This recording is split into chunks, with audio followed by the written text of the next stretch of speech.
Right, good afternoon, ladies and gentlemen, and welcome to this meeting, the Overview and Scrutiny Management Board.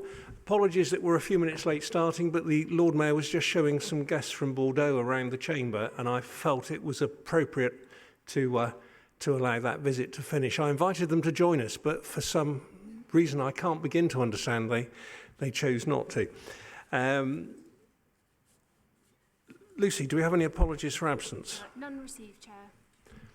Members, do we have any declarations of interest? No. Minutes of the meeting of the 18th of December they've now been circulated, haven't they? Have members had a chance to look at those, or would you rather defer them to our next meeting? Chair, could I make just one point on that? I believe there are two sets of minutes which we've not caught up with. I'm not going to go to the wall on that, but I think there are. If that could be checked, please. Okay. I don't believe that's the case, but I'll double check. Okay, we'll check and clarify at the next meeting. Could I ask something about procedure today? Is that all right? Yeah, please do. I'm quite surprised at the paucity of the information that we've got. I'm very surprised that there's not an exempt session, because some of the papers refer to things being not wishing to be in the public domain. And we had expected lots of mapping and modelling information, which isn't here, which I would have also expected to have been exempt if necessary, and also the business case, which is meant to be here for which is going to be for Cabinet anyway, which is essential to understanding how this works, isn't here either. So right, so we've shall, got I, shall I just try and so clarify? could you explain Let me just clarify. what we've got and what we haven't got? So the situation is that, and I'll answer, but let Mike then confirm whether I've got this right. The situation is that on the clean air zone, that the detailed proposals still are not available, not least because the council is waiting for government response to the proposals. And what I agreed with Mike was that we would have an update on where we were today to tell us where things are, and also responses to the key issues that we raised at the original meeting. So this is an interim part of the process. The full business case and all the other detailed information will come to us either at our March meeting on the 1st of March or before it goes to a cabinet meeting to be approved. But no one can tell us the date that it's going to go to cabinet for approval because they still don't know what the time frame is. Can I just pass to Mike and say, have I got the gist of this right? Chair, I think you've got more than the gist of it right. I've got very little to add to that. That's absolutely right. So although the team and Adam and colleagues will say a bit more about this, are in constant contact with JACU over technical issues, we have had as yet no formal response from government on our outline business case submitted in the autumn. Obviously, the general election is a large part of that.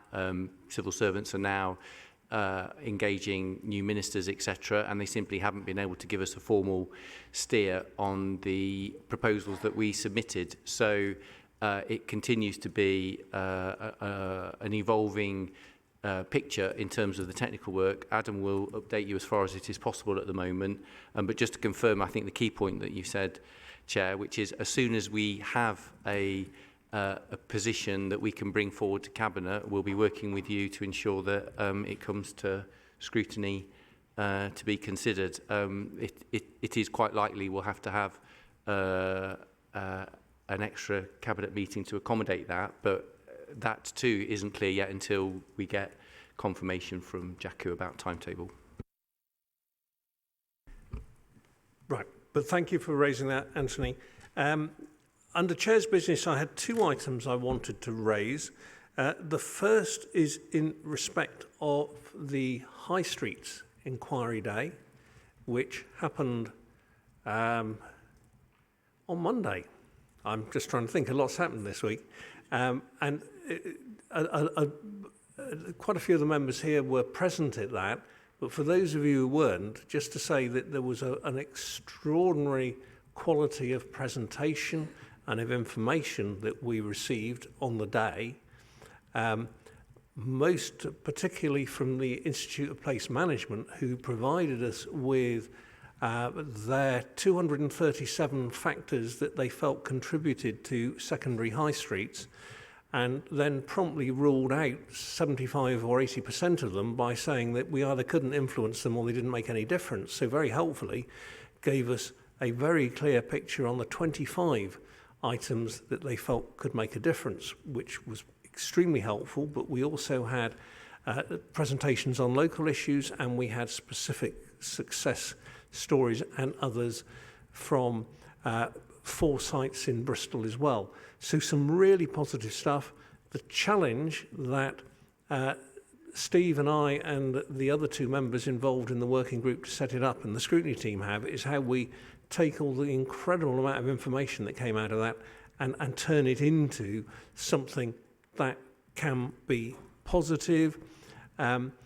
Nicola Beach was there from the Cabinet and was interested in talking about how we can move forward and work with her, and councillors from all sorts of wards were present and wanting to engage. So I just report that as it's a really positive story, as long as we can turn what we achieved into something that can benefit, and this could be very much an ongoing piece of work.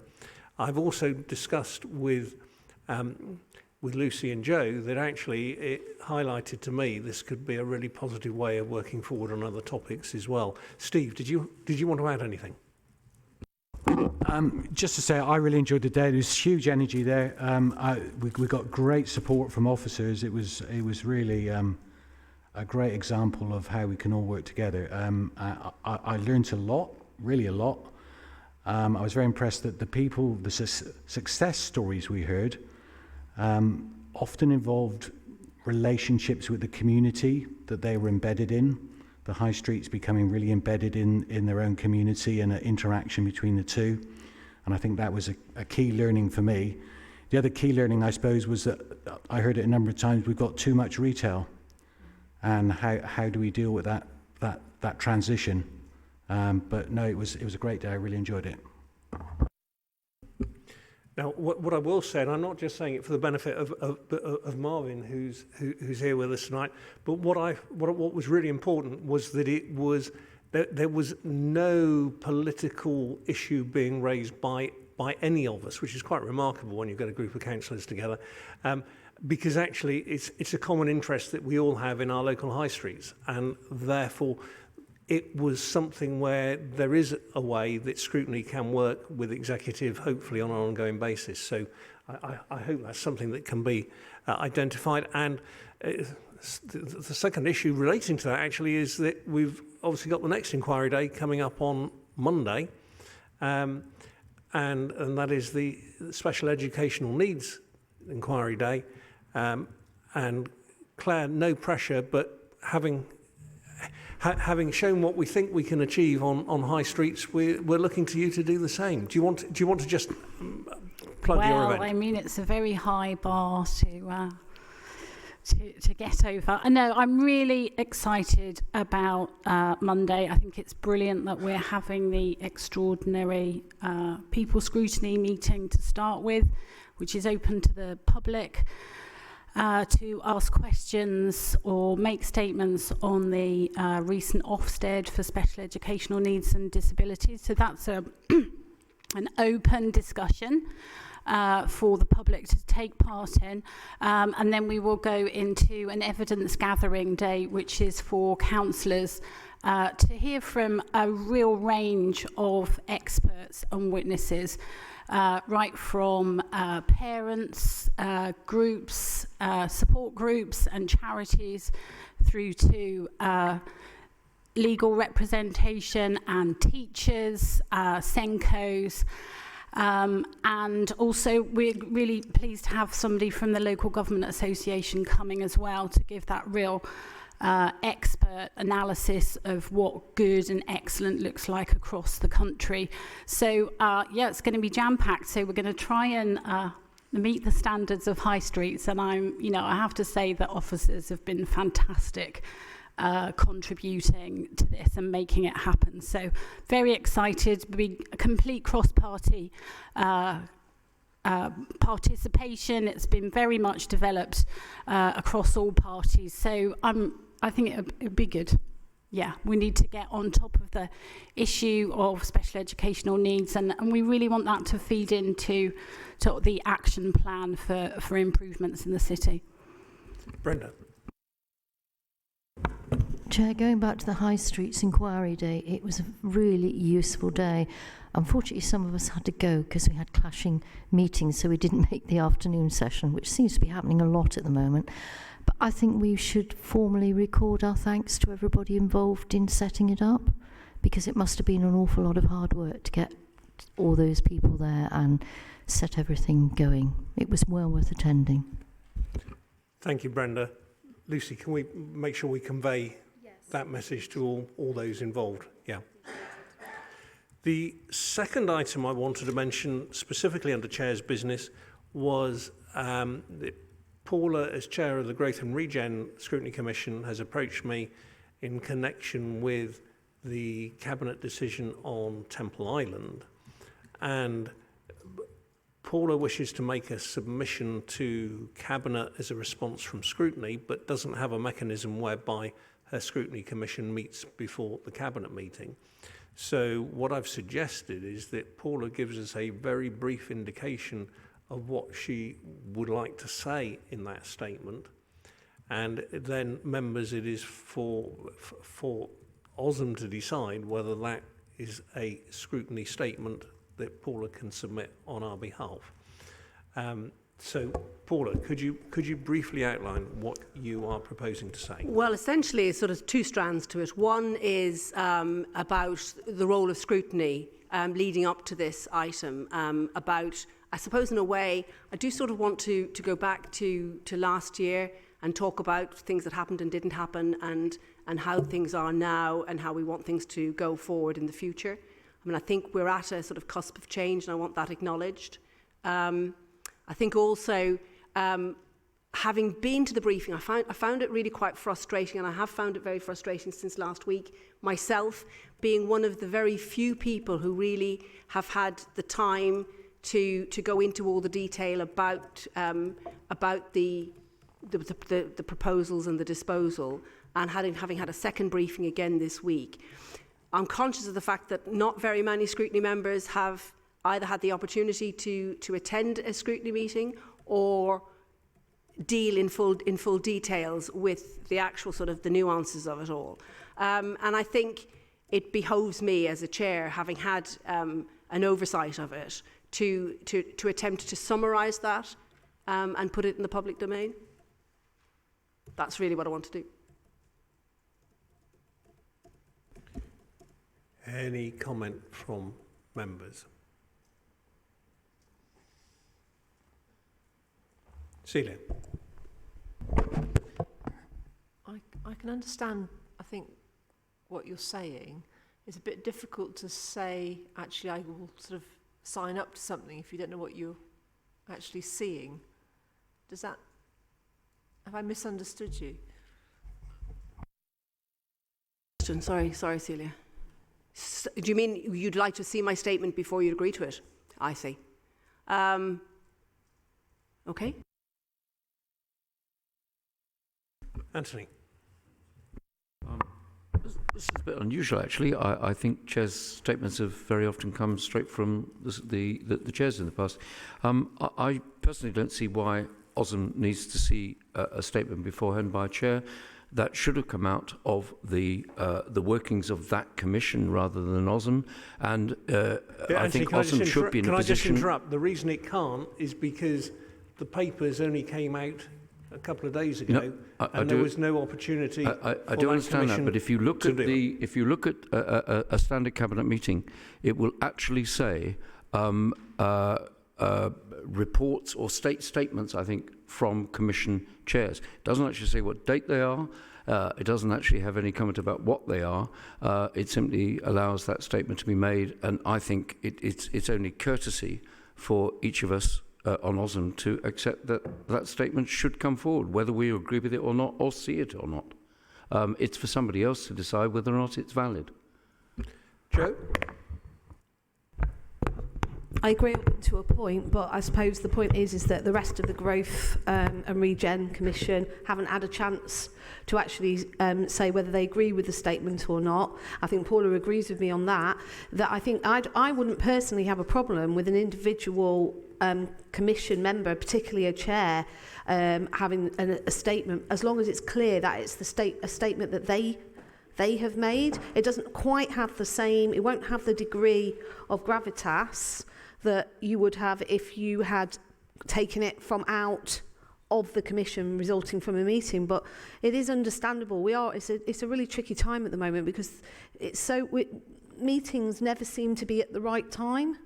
So I do think I would agree that I think it's fair for a chair of a commission to be able to put in a statement, but I think it just needs to be clear that it's their individual opinion. But they are getting they're in a slight position of privilege because they are a chair, but they're not speaking for the whole of the commission.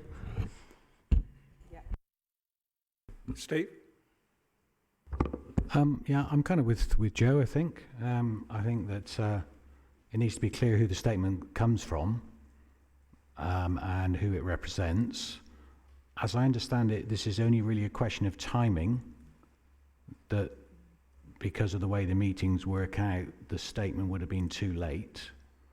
So I haven't really got a problem with it. I don't think we should approve it because I'm not approving anything that this statement states. I'm just allowing it to come through this forum, and I wouldn't want to sort of muzzle whatever anybody wanted to say, really, as long as they make clear who it is who said it and what they represent. Thank you, Steve. Claire? Yeah. Can I just clarify, Paula? Are you saying that you're just going to make a statement, but it hasn't had proper scrutiny before it goes to Cabinet for a decision? Well, no, it can't have really, because the scrutiny couldn't really meet. But We did have a briefing. You could call that decision in. So you could call it in. I could do. Yeah. Because But that's not really what I want to do. So what you're saying is you're just going to let it go without scrutiny? Well, I think, to be quite honest, I know it's very difficult. I mean, I could get into the nuance of all the things that I want to say and then say it, and then it would be said. But essentially what I want to do is I just want to acknowledge that, you know, we've got to the stage. It hasn't had scrutiny. Not, you know, for many very, very complicated reasons. We have had a briefing. Not all of the members were at the briefing, for 2 briefings. But a briefing is not a scrutiny meeting, is it? That's just a briefing. No. So you're happy as the commission chairman for it to go to Cabinet without that scrutiny? Well, that's part of why I want to make the statement, because I wouldn't be a person who was calling this in. So as an alternative to that, what I want to do is make a statement. And part of that statement, I suppose, is saying why I wouldn't be calling it in. Okay. So I mean, I can't, yeah. You can... I mean, there are issues that I just think it's a bit odd. It is odd. You can put circumstances are a bit odd. Can we hang on? Can we, if we can stop just a conversation between members a moment? I mean, where I think there is a problem here is with a personal statement as if it was a scrutiny statement, and that's the bit that I'm not comfortable with. The other bit I'm not comfortable with. And I don't have an opinion about calling one way or the other, but I do have a concern about members of the public being party to scrutiny of proposals, and that won't have happened in this case, and that gives me a feeling of some discomfort, and I don't know quite how we square that. Yeah, Mike, please. So I think what I've heard is Councillor O'Rourke, as chair of the Growth and Regeneration Scrutiny Commission, would like to make effectively a statement as chair of the Commission to Cabinet. And I think we've established she's perfectly entitled to do that. And as long as it's made clear that you're doing it in the capacity as chair, not as a result of any agreed position in those briefings, I think that's perfectly acceptable. And I think other members are happy with that. That doesn't in any way stop other members, if they want to, triggering the call-in procedure. Paula's going to give her view on that. That doesn't in any way stop other members doing that if that's what they choose to do. Essentially, that's why I feel the statement needs to be made, because of the set of unusual circumstances leading up to this, and that this is coming without a proper scrutiny meeting as such. But there have been briefings, so it is an unusual set of circumstances, and I thought that a statement would be helpful. Joe. So where does it go? Does it go in the councillor statements where we, you know, because we don't have a separate member forum in the sense, but we are still kind of separated from the other members of the public, or does it go in the chair's statements, which is sort of sits slightly differently? And I suppose the question I've got is that in order to differentiate between someone who's making a report on their commission as to what's happened in, you know, since the last meeting or whatever, or reporting on a particular issue, yeah, okay.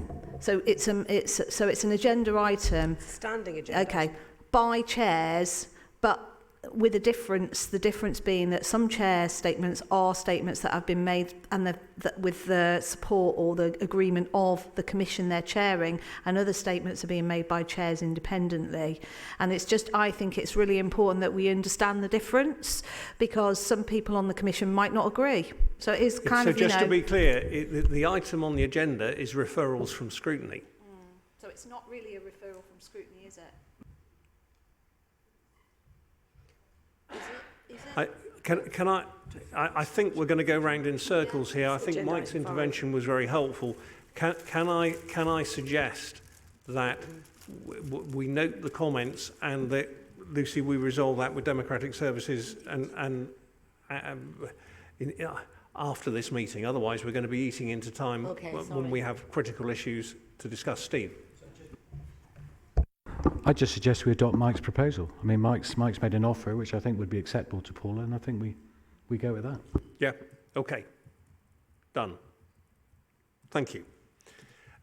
So we move on. Item 6, public forum. I propose taking public forum as part of the next item, and I will take it first. So therefore, we deal first of all with questions.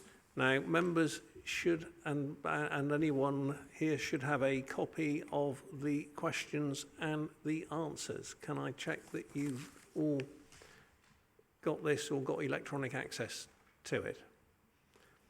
So that we're clear that we have answers and each questioner has the opportunity of 2 supplementaries. And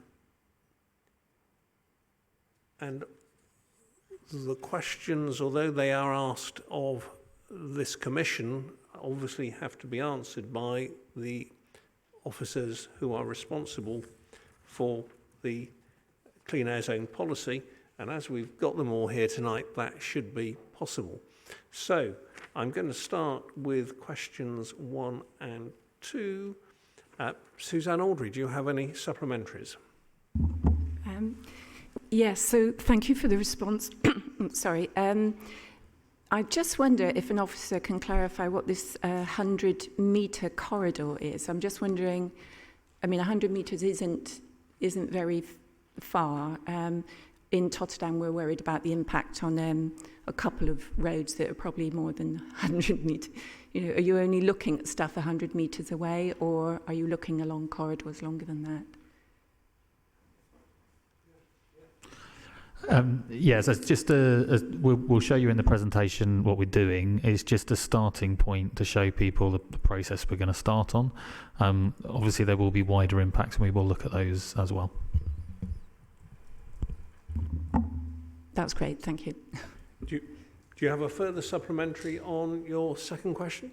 On this second question, yes. So we're obviously very interested, and I suspect there are other people very interested in other communities, but obviously I'm here to speak for Tottenham.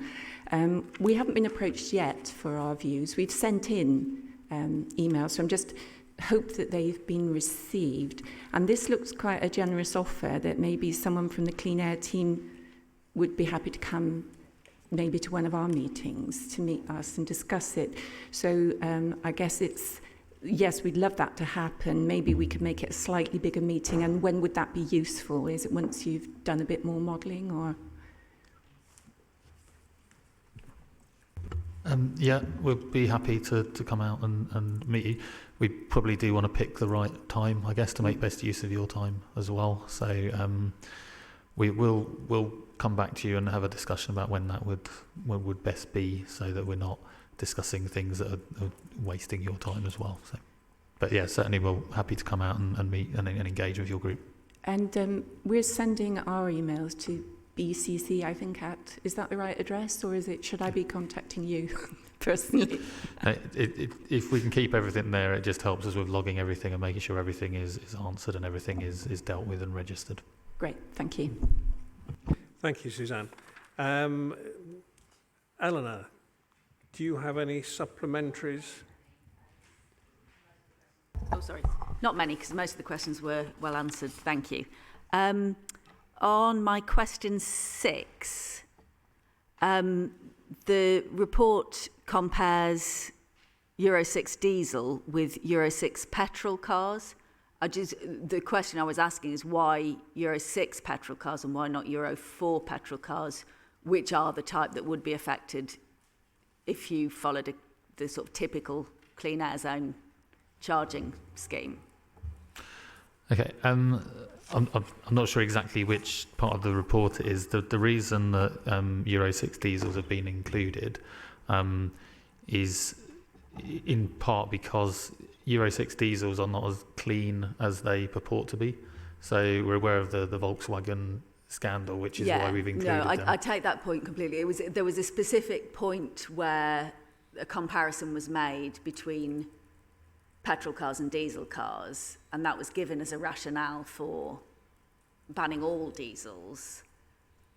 But the comparison was made with quite modern petrol cars, whereas the concern would be that people will upgrade their brand new diesel to an old petrol car, which would actually be more polluting, or might be, and without seeing that comparison, because it's the difference between who would be affected by a CAS-D and who would be affected by the ban. You see what I'm getting at? But the comparison used in the report compares Euro 6 petrol cars that wouldn't be affected by either. Okay, so when we were looking at this, there wasn't. I didn't see a specific reference. If we could maybe, if you give us a specific reference, and we'll go away and look at that particular point. Yeah, and then on my question 9, obviously a lot of concerns and issues from residents get raised with councillors rather than directly to the Transport Service. Should we just forward those on through the normal councillor inquiries email and flag it up for the Clean Air Zone plans? Because I imagine you're not capturing as much as is getting sent through to councillors. So what we'll show you in the presentation, we've used our GIS mapping system to draw this kind of boundary around the edges of the zones. And it picks up all of the issues that we've had registered previously that are local traffic issues. Now, not all of those are necessarily going to change with a clean air zone, but if people are already highlighting rat runs or yellow lines or parking issues, we're going to take that as a kind of first step of what we can look at to understand what issues are already there. If you have additional stuff coming in, I'd recommend doing it through the existing process, but if it's related to clean air, copy in the clean air email address as well, so that we're sure that we've got that on our system. Brilliant, thank you. Martin, do you have any supplementaries? Yes, thanks, Chair. In fact, I was referred to the same answer that Councillor Comley has just had for one of my questions, and then an additional bit about for my second question, which is about the boundaries of the zone. I too am concerned, just to put on record, I am concerned that I've had loads and loads of concerns about the various things that might be done or not be done to residents in my ward. They've come to me mainly. I suspect most of them haven't gone to the council, and I suspect most of them haven't gone to the Clean Air team, because if I have encouraged them and then they've done it to the Res Park team. So it is vital that all of the issues that are related to parking and speeding and hazards and road safety are all put together, because they're all part of a bundle of things that affect the quality of life. But in terms of my second question, which is about should the boundaries be revised, I think there was a really sensible proposal from residents that a sort of kink in the boundary is needed to include the 2 streets that will primarily be rat run through at the edge of the clean air zone. And I'd like to see them included. And at the moment, the only changes you've identified in your replies are the ones that came out in the Mayor's blog today about letting more vehicles through the diesel ban, and they're not to do with boundaries or any other changes in the wider charging zone. So I'd like to know, in response, but will you consider the extra running, which in my ward is moving it from Berkeley Road to Edgerton Road and Arundel Road, because otherwise they definitely will become the rat run in my ward. And then all of the concerns of residents around safety and routes to school and parking and pollution will all still stand unless that's addressed. Yeah, so firstly, we made a number of revisions to the boundaries as part of the OBC, which were due to kind of technical elements. We've had some significant issues that have been raised, which relate to these 3 changes that we've highlighted here. Any further changes like that, we will certainly be willing to discuss and look into, and to alter the zone boundary if we're able to. And it's also something that, as the scheme evolves, if we find problems, we can look at revising the boundaries or implementing traffic management changes that would stop those issues happening. So, yeah, certainly happy to explore that further with you. Could I just say, Chair, I've raised these every time there's been an opportunity, so they've already been sent in, but I'm still being told they might be considered. I would like them considered, because they've been raised for about a year since there were workshops in the room next door with residents around clean air and traffic management. So, Adam, is there a possibility these will be considered? Yeah, certainly, yeah. I mean, if you can email me directly on those particular routes that you don't feel have been looked at, I'll get a specific response to you on that. It's, you know, we've had to focus on the big picture and getting the high level modelling done. So, you know, there may be some things that haven't been addressed yet, but we will be getting to everything. So if you let me know, I'll come back to you on that. And question 13, Alan, do you have any supplementaries? Yes, so the answer is the factual information in answer to my question, so thank you.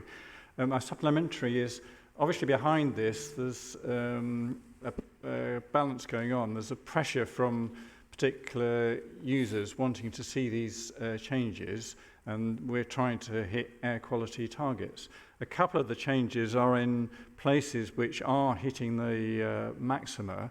So I'm just want reassurance that the proper modelling is being done, because I know the full model takes 4 weeks to run and you haven't had time to do it. And secondly, with the Cabot Circus car park, can it actually be enforced that it's only the people coming to the car park and going back up the M32 who will be affected? So in the presentation, we'll show you some modelling results, and I can show you those 2 areas, and we'll look at what the pollution levels are in those 2 areas, so we can demonstrate that they are well within the limits. The pressure was as much about having something that was actually deliverable, because there were some very challenging issues around the A4 to A370 movement and where the traffic would divert to, and similar to the shopping centre. So we looked at those with the expectation that obviously we had to retain our compliance year, but if we could alleviate those very significant issues, then the scheme was more deliverable and less likely to be challenged and such like. I think the other points you were making, so I've lost track of what it was, the Cabot Circus car park, effectively what we're proposing to allow is that there's a side entrance to Cabot Circus, so you can turn left into Holton Street and access the car park there. So we will allow diesel cars into that entrance, and they will be allowed to exit that entrance and then go via Lawford's Gate and Pennywell Road to the M32. And we've discussed this with Cabot Circus, and they will be revising all the signage within their car park to ensure that people are directed appropriately. If they come out of the wrong entrance, they will be in the zone. So the signing will be very critical inside the car park. Do you have a further supplementary, Alan? No, thank you. So we move on to statements and petitions. P1, Paul Reagan here? No. Ian Tomlinson? David Heinrich? Jim Martin? Oh, sorry, I've missed Stuart out. Stuart Hignell. If you would like to précis your statement, if you press the button on the microphone in front of you. Oh, there we are. Yep, thank you, Stuart. If you just like to summarise, members have had written copy of this, but if you would just like to summarise the points that you're making. Sure, yeah. So I'm actually representing most of the other people on this. We've just tried to get together because we feel it's very unfair that St Philip's is included within the zones. It's going to have a detriment. It's all businesses within St Philip's. There are no houses at the moment, and we'd like to keep it that way. We'd like to keep it with business. It needs an industrial centre there. And we're all fearful that our businesses will be affected in many ways. My own vehicles, my own trucks leaving. I can't afford to replace any of my trucks at the moment. So as soon as they leave my yard and trigger a camera, £100 per day per lorry. My suppliers, when they deliver into me, they're going to be penalised. Any customers that come in to try and buy something from me, if they've got a diesel car, will be penalised. The air quality readings, I believe, are flawed in as much as there are constantly Euro 2 trains running within St Philip's area in the maintenance sidings, belching. I've got evidential proof of this, belching their fumes 12 hours a day, 24 hours a day, 3, 4, 5 trains at a time.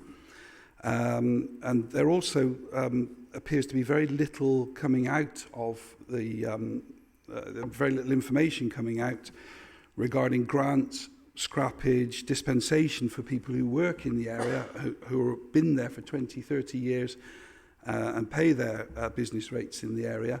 What we're going to be able to do, you've got the fruit market as well, there's lots of other business, the dog's home, the volunteers for the dog's home. And it will also appears that other sectors of industry, and now we've got Cabot Circus and Broadmead, being immune to these charges.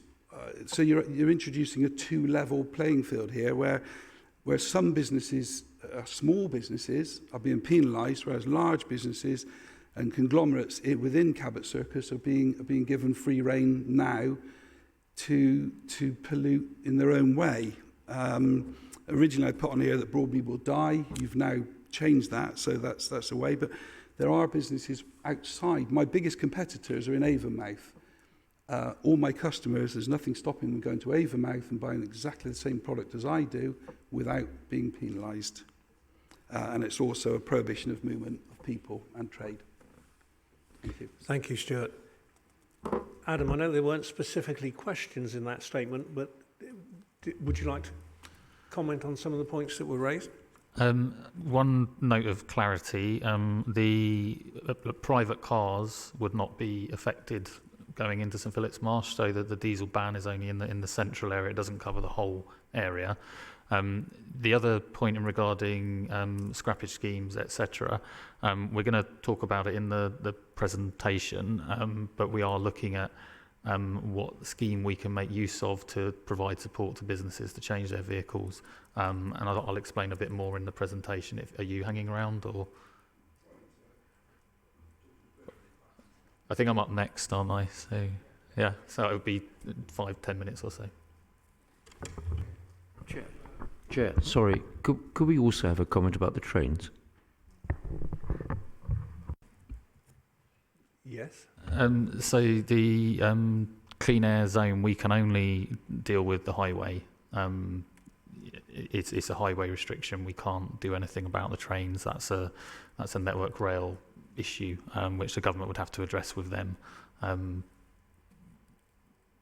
Can I rely on members to raise this in the discussion that happens after Adam's presentation? So then statements, Jim Martin, Frank Boccaro, Chris Tomlinson. Right, okay, so that concludes the public forum aspect of this. So we move on to the Clean Air Zone presentation. Adam, you're going to present to us.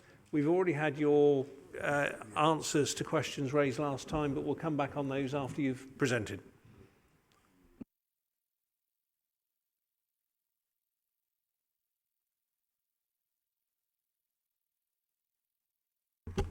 Thanks.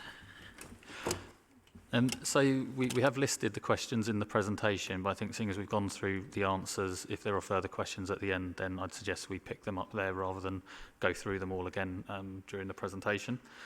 So the first thing, just to remind everyone what the zone is, I think we covered this last time, it's the small diesel ban in the central area and then the wider CAS-C in the larger area.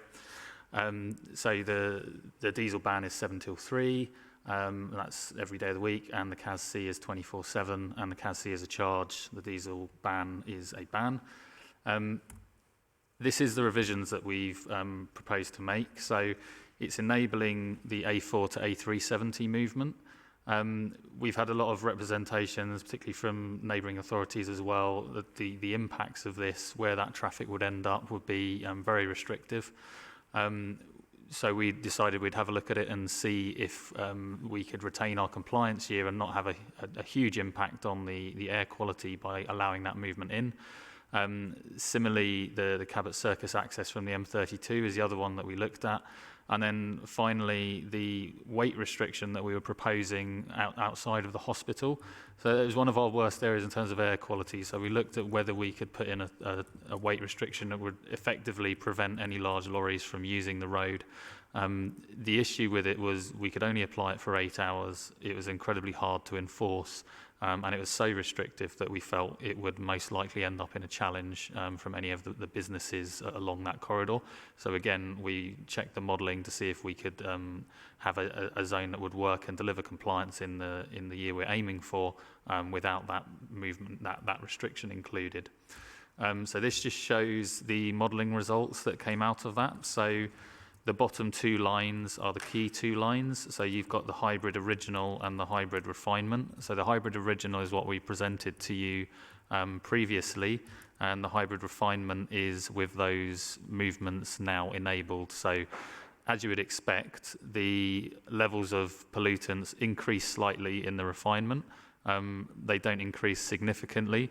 And we've tested the compliance years with this revised layout, and we still have a compliance year of 2023 for the hybrid scheme. The CAS-D, which is the benchmark scheme, is still showing 2024.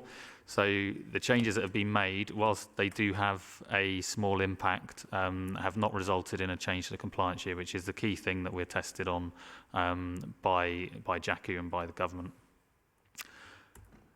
So this is just the questions. I'll skip through these because I think there's something that you're probably more interested in, which is about the mapping of the air quality forecast. So what we were asked last time is what's the impact in and around the zones? Can we see that data? What we've provided, and I should be able to click on this link, we've taken all the receptors that are in the clean air model and we've plotted these onto the city in a map format so that we can go in and look at where those receptors are and see what the changes in NO2 levels are. This won't necessarily specifically answer every single street that you're after because there are a limited number of receptors in the model. So there's, I believe, 1,400 receptors in the model, and they've been put in locations that we felt were most necessary to test air quality. So I think one of the questions from Suzanne Audrey was about areas around Three Lamps. So we have some detectors around there, and we have some detectors on St John's Lane as well. But if, for example, you're interested in Somerset Terrace, we don't have a receptor in the model for every single street. So this should give you examples that you could then apply on other streets, but also I'll take you through some of the areas that would be of interest to show what the sort of pollution levels are like. So the first area, obviously, this is St John's Lane running through here. As you would imagine, being quite close to the edge of both zones, you would have concerns that St John's Lane would get worse, and I think the modelling shows that there is some diversion of traffic onto that route. As we said at the last scrutiny, one of the benefits has to be borne in mind is that the zone is cleaning up the entire fleet. So even if some traffic is additionally pushed onto that route, it may move traffic elsewhere, and also it's going to be cleaner traffic overall.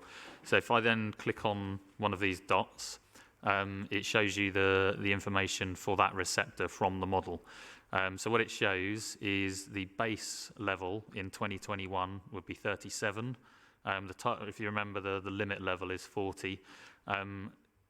With the hybrid implemented, we would expect that level to drop to 31.9. So as soon as you say you're going to be implementing a scheme, people start changing their behaviours, and then when you implement it, people start changing their journeys. We've then done a 2025 model. So we have the base model assuming nothing happens, that we don't do a scheme. Through engines becoming cleaner and such like, it drops anyway to 27.6. With the scheme, it drops to 25.1. So overall, we're seeing a reduction of NO2 from the scheme of 32.35%. I've picked this receptor because, as you'll notice, there's another receptor quite close to it on St John's Lane. So if we just remember that number of 25.1 as the end result on that receptor, this receptor, which is just along the road, is 14.7, so significantly lower. What that reflects is how the air quality model models the topography of the city, if you like, where the buildings are, how narrow the road is. This is why we've highlighted previously that our most problematic areas are Baldwin Street and Upper Magdalen Street by the hospital, because of the high buildings and the narrow road. But you can see just on one road that actually how that road is, how close the buildings are, is there a green space, will have quite an impact on what the pollution levels are. The other point I would make also, obviously 14.7 is quite low. There's no, at the end of the day, there's no safe amount of NO2 to be breathing in. The target level we've been set is 40, which is the European limit level. St John's Lane, which you would expect to be one of the more affected roads, is still well below that limit level. I think 3 lamps was also a question on the Totterdown area. So again, we can see the hybrid 2025. So with the scheme in 2025, we're looking at 22.9, and in 2021, 28. So fairly significant reductions from when the scheme is announced, if you like, and then further reductions as the scheme beds in, and around a 29% reduction overall. Some of the other points that Alan was making around Hot Wells area. So again, we have some receptors in this area. Slightly higher pollution levels here, but reducing to 26.5 by 2025. So we're seeing a 32% increase. And I guess that the point I wanted to make with this area, I've looked, you probably can't see the map that well, but I've had a kind of scan across the map, and the figures of reductions, they range from around 20% to around 40%. So what I wanted to highlight is that even though we've allowed diesel cars back onto this route, we're still seeing a 32% reduction in pollution levels. So there is still a significant impact, a significant benefit in that area. And then similarly over at Cabot Circus. So this is the M32 here. What would we would be enabling as a left turn into Holton Street to access the car park. We actually have a receptor just here. So as you can see in the base, it's above the limit at 41.5. With the scheme, it drops slightly below, and then by 2025, we're getting down to 29.2. So again, a 30% increase, which is roughly in the middle of the range of decreases, that we've seen. And also, if the traffic is exiting that way, it's probably going to go Pennywell Road, which is this route that I'm tracing out to get back to the M32. So the receptor that we have there, again, is showing pollution levels well below the 40 limit at around 20.6, with a 26% reduction overall. What we are proposing to do is to make this available on the council's internal intranet, so that councillors can go on and have a look and see all of these pollution points. What we weren't proposing to do at present was make it available on the public intranet, because the public intranet has on it our pollution monitoring sites. These are modelled values. They are estimates in essence, and we didn't want to create any confusion between the actual data that we have and potential modelled data, but we wanted to make it available to councillors in case there were specific streets or areas that they thought would be issues and they wanted to check what the model was saying. We're quite happy to kind of work with councillors if they have other issues that they want to discuss with us around these numbers, but we didn't want to kind of create that level of confusion. And I suppose it's a slightly technical point, but air quality monitors are not necessarily in places that an approved air quality model would put detectors in, because the model has to look at links and sections of roads, whereas an air quality monitor might be right on a junction, and that wouldn't be allowed in a model. So you'll have further confusion of having an actual air quality monitor here and a modelled one here, which will have quite different values on them. It may sound a bit confusing. As I say, the reason is we didn't want to add to confusion around what our air quality actually is, because we do have actual measured amounts, and obviously we want to model those and to monitor those whilst the scheme is in place and whilst it is operational. Okay, so that's the modelled information. This is the other thing that I was talking about that we've been doing. So we've been drawing lines around the zone boundaries, and all of those red dots with the words next to the numbers next to them, those are existing issues that have been raised in those areas around traffic and local transport schemes. So we're going to start going through all of those to identify potential issues that we could be resolving. Obviously, there are areas outside of those 100 and 200 metre bands where there are going to be impacts. So we will be looking further afield, but it's an initial kind of trawl to see how many local issues there are that we think might be made worse and that we can deal with in the short term. Obviously, we need to identify funding to deliver those schemes, and we'll be looking to make a bid into, as part of our FBC, for funding to implement some of these mitigation schemes, but there may also be funding when the scheme is in place to carry on mitigating the impacts, and any surplus funding that the scheme generates will be ring-fenced for clean air and schemes that improve the air quality of the city. So then these are the more recent questions which we've just gone through. So we've provided the answers now just before the scrutiny session. Quite happy to take further questions around that. Talking about support to businesses and the public, our initial proposals included a scrappage scheme for diesel cars. We've been talking a lot to Baines, who have been doing a lot of work on a loan and grant scheme.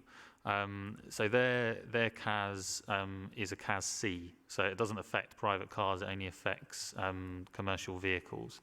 So what they've been investigating is how they can provide interest-free loans and grants to businesses and commercial operators to help them upgrade their vehicles. And what they in effect would do is buy the vehicle, sell it somewhere else, because obviously where you have a clean air zone, the value of non-compliant vehicles drops, whereas there are plenty of parts of the country that don't have the same air quality issues, where vehicles can be recycled to, if you like. So you're still getting benefit out of those vehicles and potentially getting more value for them. And then they're using loans and grants to assist businesses to upgrade their vehicles, including the money that is generated from selling that vehicle secondhand. So we're named on the invite to tender, so we have the opportunity to make use of that system because Baines included us in it. We're looking at how it would work for Bristol. Obviously, we have diesel cars to consider as well. So we're not, this is not a signed off proposal yet, but it's the sort of thing that we are looking at doing, and we think potentially it may work better than a scrappage scheme where the vehicle is scrapped. Actually, these vehicles could have some useful usage. So we will look to get funding out of the full business case application for this sort of measure if this is what we go with. And we will keep doing work on it basically to see if it is the most appropriate thing for us. In terms of St Philip's Marsh, our engagement team, I've asked them already to start contacting the businesses in the area to start talking about these issues and looking at what options might be most preferable to businesses in that area. So we will be reaching out to you and engaging with you to try and find the best way to assist businesses to manage with the clean air zones and to improve their vehicle fleet. And then finally, just to clarify once again, the other elements that are in there, we still have all of these elements included in our clean air zone proposal. The M32 Park and Ride, improvements to Bedminster Bridge, Cumberland Road bus gate, the Clean Air Fund requirements, support to business and public, which we've just covered, monitoring installations and variable message signs. So that's an update. As Mike said earlier, we are still awaiting the final decision from JACU regarding our outline business case. we're carrying on working towards the March 31st, 2021 deadline for implementing a scheme. And we are still intending on submitting a full business case in March, or most likely mid-March, I think.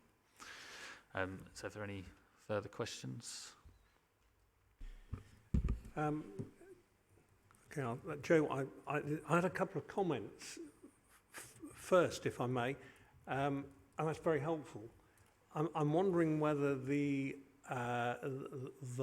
map with the monitor figures on, could some briefing be given to each of our group offices on how that works and how to access that information?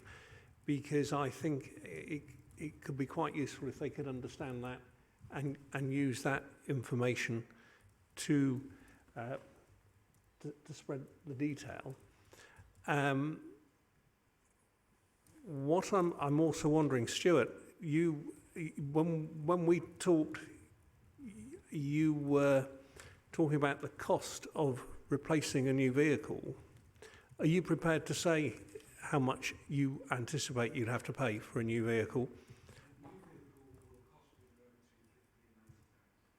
So I'm just putting that into the context of, if we're looking at businesses affected, we just need to bear in mind that's the size of the issue that we might have to be dealing with many times over. So, Adam, do you want to come back and join us? Yeah, down here. Didn't know if you want me you to might feel safer fiddle around with the map at all, but in case there are other areas you wanted to look at. Just one quick thing I would say in relation to the scheme that Baines are looking at. They have published it on their website, so people can go and have a look and see what the detail of it is and understand how it works. It's the sort of thing we're looking at, so it's a useful starting point for people. Yeah. I was going to flippantly suggest there might be an issue over the bus gate on Cumberland Road at the moment as well, but that's a separate issue. Joe. Okay, hang on, let's move that out of the way. I've got two questions. One, and they all kind of are relating to the kind of Feeder Road area situation. I understand that you've obviously been looking at comparable cities and how they're doing their clean air zones. And I just wanted to know, because I don't know the geography of every city that well, are there cities that you're looking at that have a similar type of setup with regard to an industrial area that's very central, as opposed to things that are further out? So obviously I represent Avonmouth, the competition, but they're obviously significant distance away from the centre, and they're not affected in terms of, the business, unless someone thinks they have to go through the city, through the clean air zone to get to Avonmouth. There's usually a way around it. But with the Feeder Road, the sort of St Philip's area, they're operating not right in it. I understand they're not operating in the private car, the clean air zone, but they are operating in the diesel ban area, right? And I just want to know whether that is being looked at, because obviously there's clearly some work to be done, which you've acknowledged with that community. But the other question I had was, how sophisticated is the whatever you're using, the technology for understanding when people are coming in? Because clearly if you're just doing a £9 a day charge, all you have to do is clock that someone's been in once, and it doesn't matter how many more times they've been in. But if people are coming in and out, that's a lot of NO whatnot, isn't it? NO2. Whereas if only going in once, that's less. And I just wonder whether there is any possibility of looking at number of trips that people make. And that does particularly apply to businesses more than it does to people just travelling in their private cars. Because if you had an opportunity to say to businesses, is there a way that you could reduce your trips, so you could do things, consolidate and do things differently, you might make a significant difference without them having to get rid of their current vehicles. But I don't know whether the equipment will be sophisticated enough to be able to do that. So the charge applies once a day. and however many times you go in and out, it won't make a difference. In terms of how that's modelled, what the transport model has in it is numbers of trips. So it doesn't associate those trips with specific vehicles, and it will make assumptions around those numbers of trips reducing through various changes. In terms of whether you could, how you would manage that, I don't know how you would actually do it, because you have to know how many trips people were making beforehand, if you like, to then say that they've reduced that number of trips. I just don't know how we'd actually kind of implement something along those lines with the technology. It would be very challenging. In terms of other cities, I'd have to check with the team what comparisons we've done. I would say either way, every city's a bit different. Bristol's road network is quite constrained in the central area, which tends to mean lots of vehicles get funneled in there.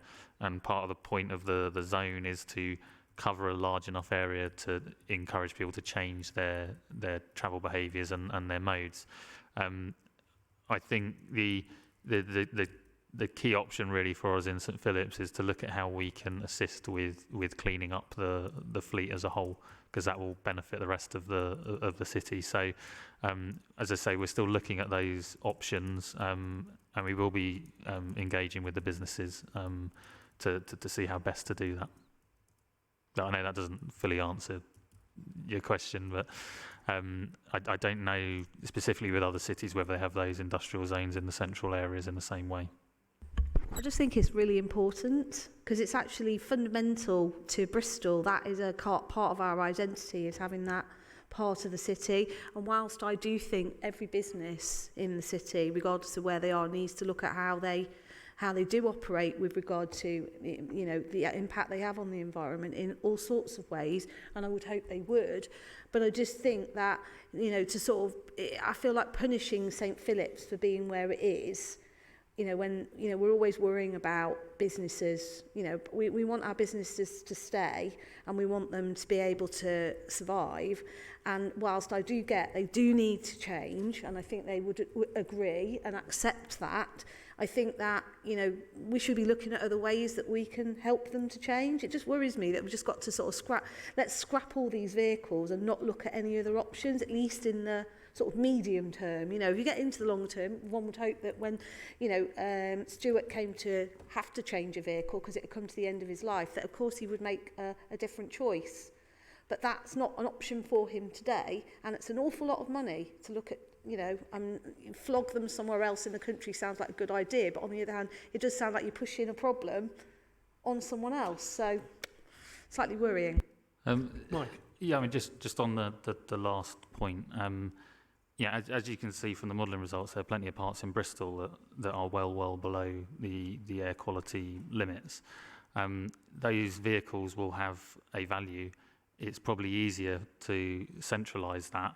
And when you look at the Baines report, the actual cost of upgrading them is reduced quite a bit by using the method that they're using. The other thing that we would commit to either way is to obviously focus that support on areas that are within the zone in the first place. So, yeah, in terms of the bid to government for additional funding to support this scheme, there will be lots of people wanting to take advantage of that. Obviously, we'll look to those that are most affected in the first place.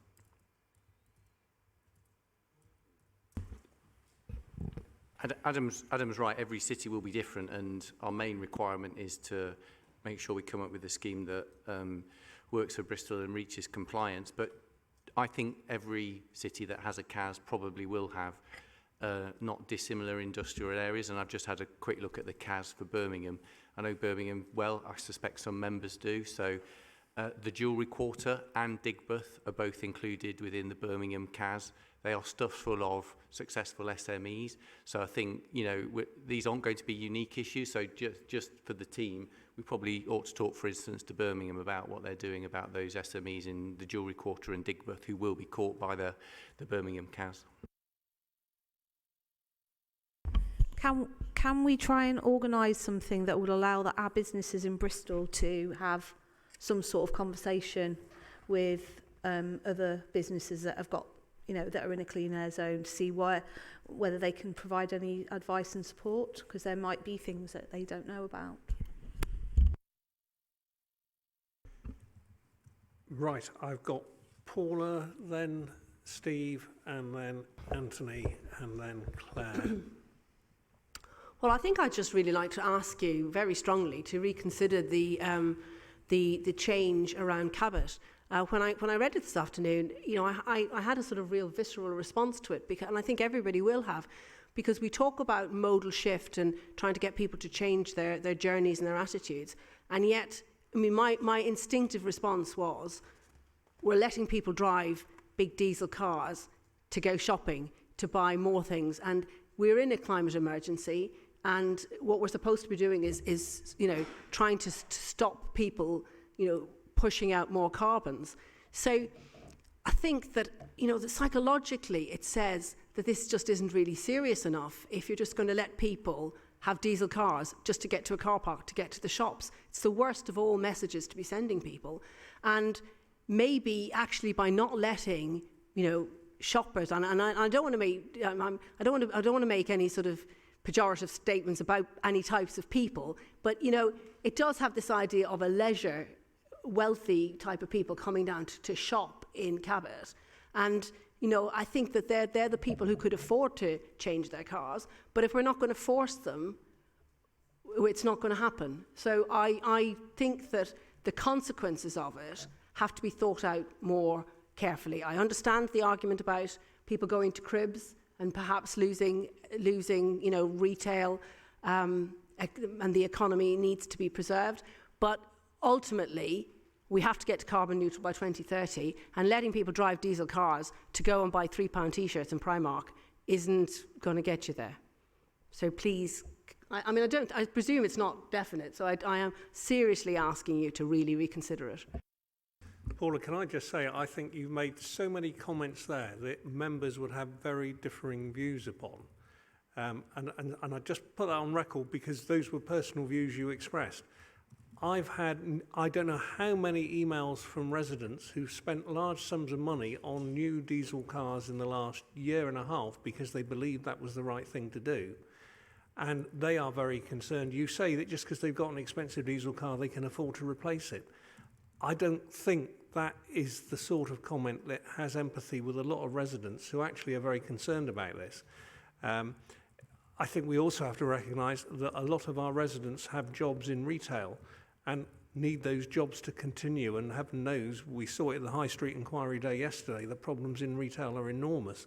So I'm not denying the climate emergency. I am saying that actually in everything we do, we have to recognise we are dealing with a whole host of issues, and making broad comments like that actually is potentially harming a group of our residents without considering alternative issues. So I just think that needs to be made clear. I don't want to get into a debate with you, but we've just been listening to people with businesses, and it's a question of balance. And I was using it to exemplify my argument, which is that this kink in the diesel ban, it doesn't have to happen. And I think, in balance with all of the other things, everything is about balance, isn't it? It's all about, well, if we're going to get to be climate neutral, carbon neutral by 2030, things have to change. And I think I wanted to really make the point about the fact that, the psychological message that's been sent is, I think, very negative. Marvin? Yeah, I do welcome the observation that, cities are complicated and we're trading things off. I think it's worth remembering that there's a context to this, and we've said from the beginning that we have a moral and planetary responsibility to deliver clean air and a social justice responsibility. It's also really important to remember we have a legal duty as well. I mean, the instruction to reach compliance in the shortest possible time is a legal requirement. So we don't have a blank piece of paper we choose to do or not something. And as I've shared many times, we were actually raising issues with government before it was a headline issue up in City Hall in London, and I was up there on Monday at the Centre for Cities launch as well, talking about the support we need from government. So first of all, there is a context to this, and the context comes with us asking government for more support. Secondly, we do have another crisis. I think you can describe things in different ways. You could describe a game of football as chasing a bag of wind around a field and so forth, undermine it. When you talk about the city centre and that retail offer, you could describe it as people just going and buying £3 shirts from Primark. You could also describe it as a major employer for people with entry-level jobs and not going into the PhD world of Bristol. You could talk about the importance of high streets and retail as a core part of the city's heart. I mean, and we've seen what's happened to cities around the world, around the country, when they lose their department stores in the middle of town, and it dies. So we're walking a tightrope in many ways, like many cities in the UK, of needing to do what we need to do to reach compliance and to protect the city, but also need to take care of our economy. And remembering, clean air is bad for health, but so is poverty and worklessness. So it's really important that we hold those together. I mean, and there's a safeguard within this as well in terms of what we do, that when we look at changes and mitigations, we are not allowed to do anything that fundamentally alters the integrity of the scheme. So that is always a safeguard, and we'll be legally tested on that at some point down the road by government and JACU, and as the team are working closely with JACU anyway. So I think we just need to be careful in the way we describe it. And what I would say is also, and I take the point Stuart made about businesses in the middle of the city. I can tell you, Stuart, we took a lot of stripes last year in the press, and everyone's saying you're not meeting government gateways and so forth. All that time, we kept making the point in this chamber and to government that actually you can't jump into this stuff two-footed because there are unintended consequences.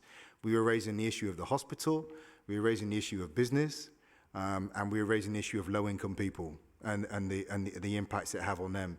And we have a locomotive coming down with the legal duty and all the political pressure and the negative headlines, and you've got us in here having a conversation with our team about, well, wait now, can we at least anticipate what the negative consequences could be and begin to prepare so that we're ready after the fact. And one of the points we made is that you can do the right thing and it can have negative consequences for some people.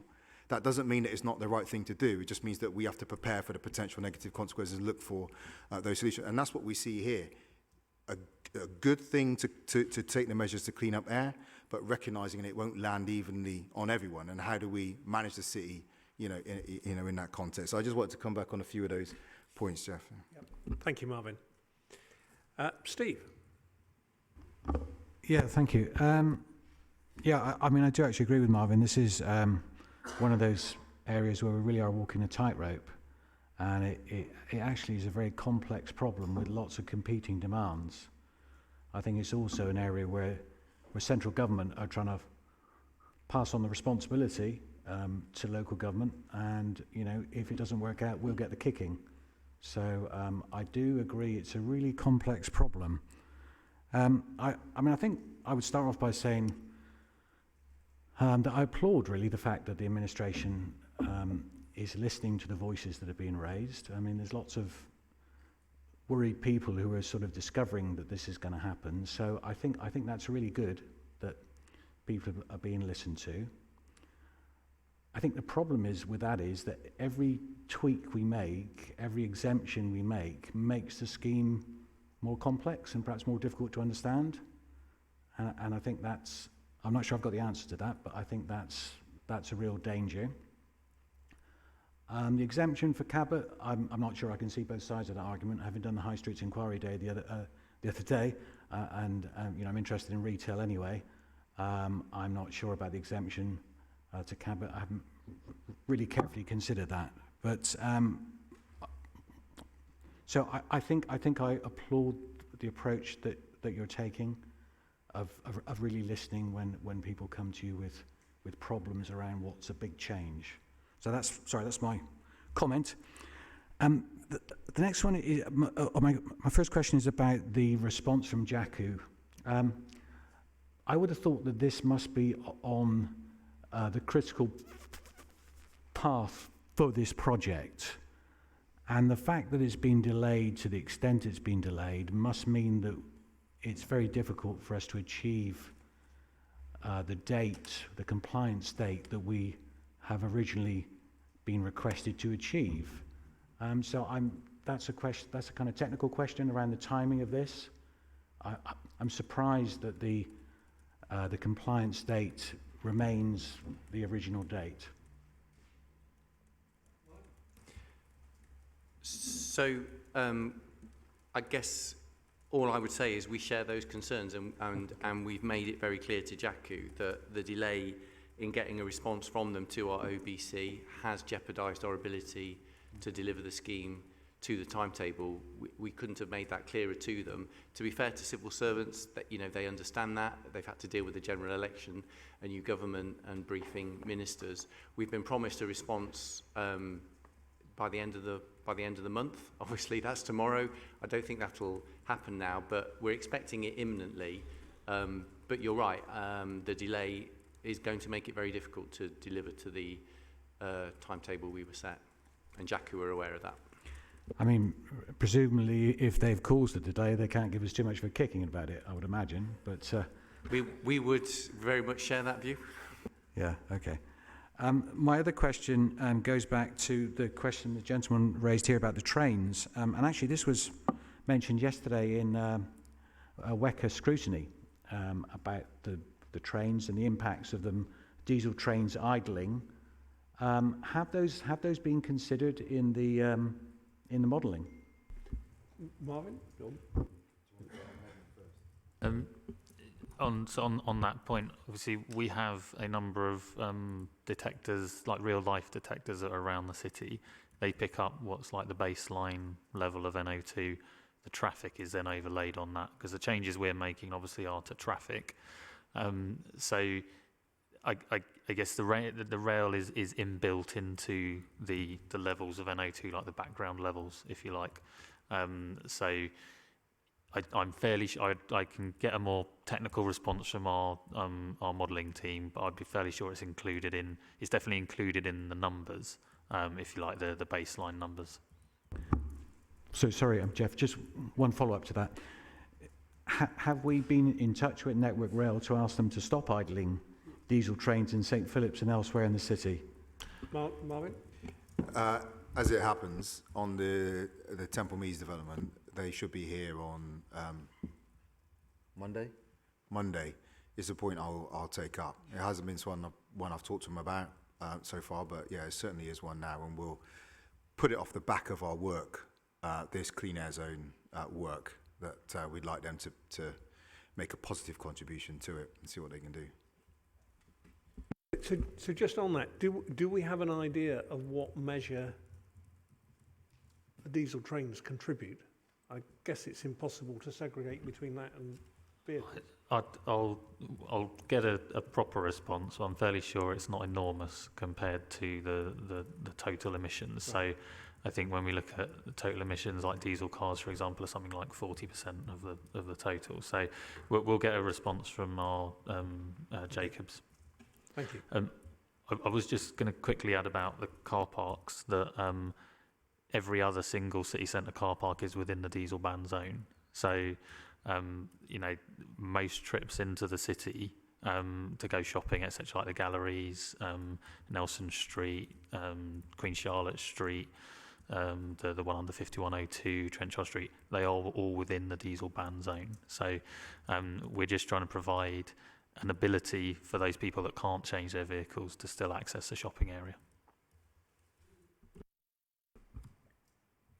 Steve, are you done for now? Yep. Anthony? Thanks. I have a number of points. Let's start off with the responses you gave to the questions last time.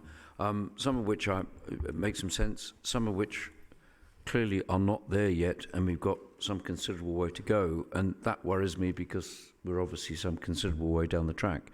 But some seem to have fairly sort of answers that don't really quite stack up. Let me pick up the one about the hospitals, which there was a lot of concern about last time. Your response about the hospitals is that we need to do better with the other forms of transport, which is certainly something we said, all of us said, at the last meeting. But I don't understand how we can do that. I mean, as long as I've been a councillor here, and as long as I've lived in Bristol, it's always been very difficult to get to the hospital by bus. And despite all attempts by every manner of officer and cabinet member and everything else, we've never cracked that. And part of the reason is we actually don't have the legal stick to use. So how do you think that's going to play out, for example? So we're working very closely with First Bus on this. So we've already started discussions with them about how we might look at services, and we're happy to talk to other operators as well. We've done an analysis of where all the bus services go. It is lightly served along that corridor. There are also, obviously, you're going to have the university campus built around Temple Meads, and there's another university campus up at just beyond the hospital. So there are a number of things that could come together to make it desirable to run bus services along that corridor. We will also look at the potential of whether we can assist with funding services to get the levels of frequency that we would require as well. So yeah, I appreciate it's a commercial operation, and it's been challenging to get services up there, but we're working with the university about what services they might provide, and also working with First Bus about what other services we can encourage to use those routes. Can I come back on that particular point, because there were a couple of other questions too. Because we are doing something that the government want us to do, is there not the opportunity to get something out of government? And we're not the only city that must be having these sorts of problems. To get something out of government which gives us a little bit more clout in terms of how we deal with a commercial monopoly private operator to do this.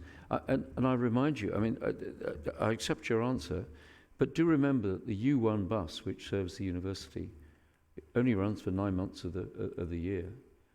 So you've got to pretty well make sure you've got your appointments in that zone in order to use the buses that are going to, the extra buses, which I think you're suggesting, are going to be plying between various university campuses. And you know, that's not particularly watertight. So the university is one thing that may assist with it. I'm not saying we've committed to doing anything in particular.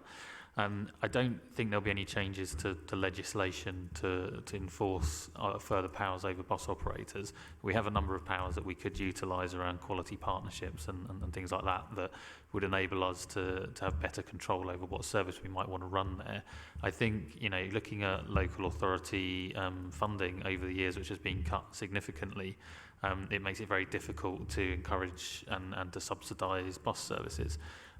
This scheme is likely to have some degree of surplus to it, which is something we can look at utilising to ensure we get that level of service to the hospital. Okay, well, sorry, let's still there. Let's stick with the hospitals then for the moment, because the other thing you suggest is finding some way of being, I can't think of the word, not something like cleverer, you know, more adept at resolving individual passenger journeys. Now, are you saying that it might be possible to program the cameras or whatever you're using from data received from the hospitals about particular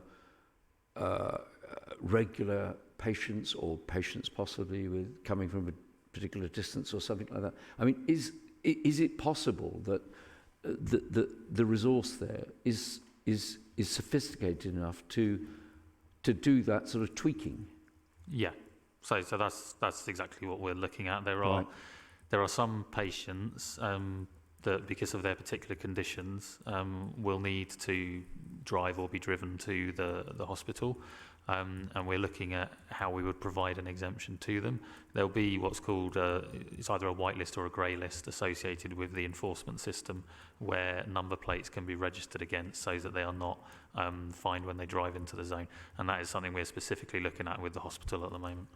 Okay, I mean, this is one of the tweaks, for example, which Steve referred to earlier, which is going to make this more sophisticated. I mean, I think if we're going to find solutions to some of these problems that are popping up out of this, it's going to get more complicated, and you know, that's inevitable. I mean, this is not easy, and you know, I can see that being absolutely inevitable. But is this particular technological solution maybe the way to create some mitigation. I mean, this scheme was set up jointly to provide clean air, but also to deal with deprivation, which I think was the wrong way to start, but that's where we are. But it didn't end up with dealing with deprivation. Are we now able, with this sophistication, to create some mitigation by number plate recognition and these sorts of things? Can we solve that problem this way too? So we're looking at a number of concessions and exemptions. So an exemption is where you're exempt and you're allowed to drive in. A concession is where you may get 2 or 3 years extra to change your vehicle.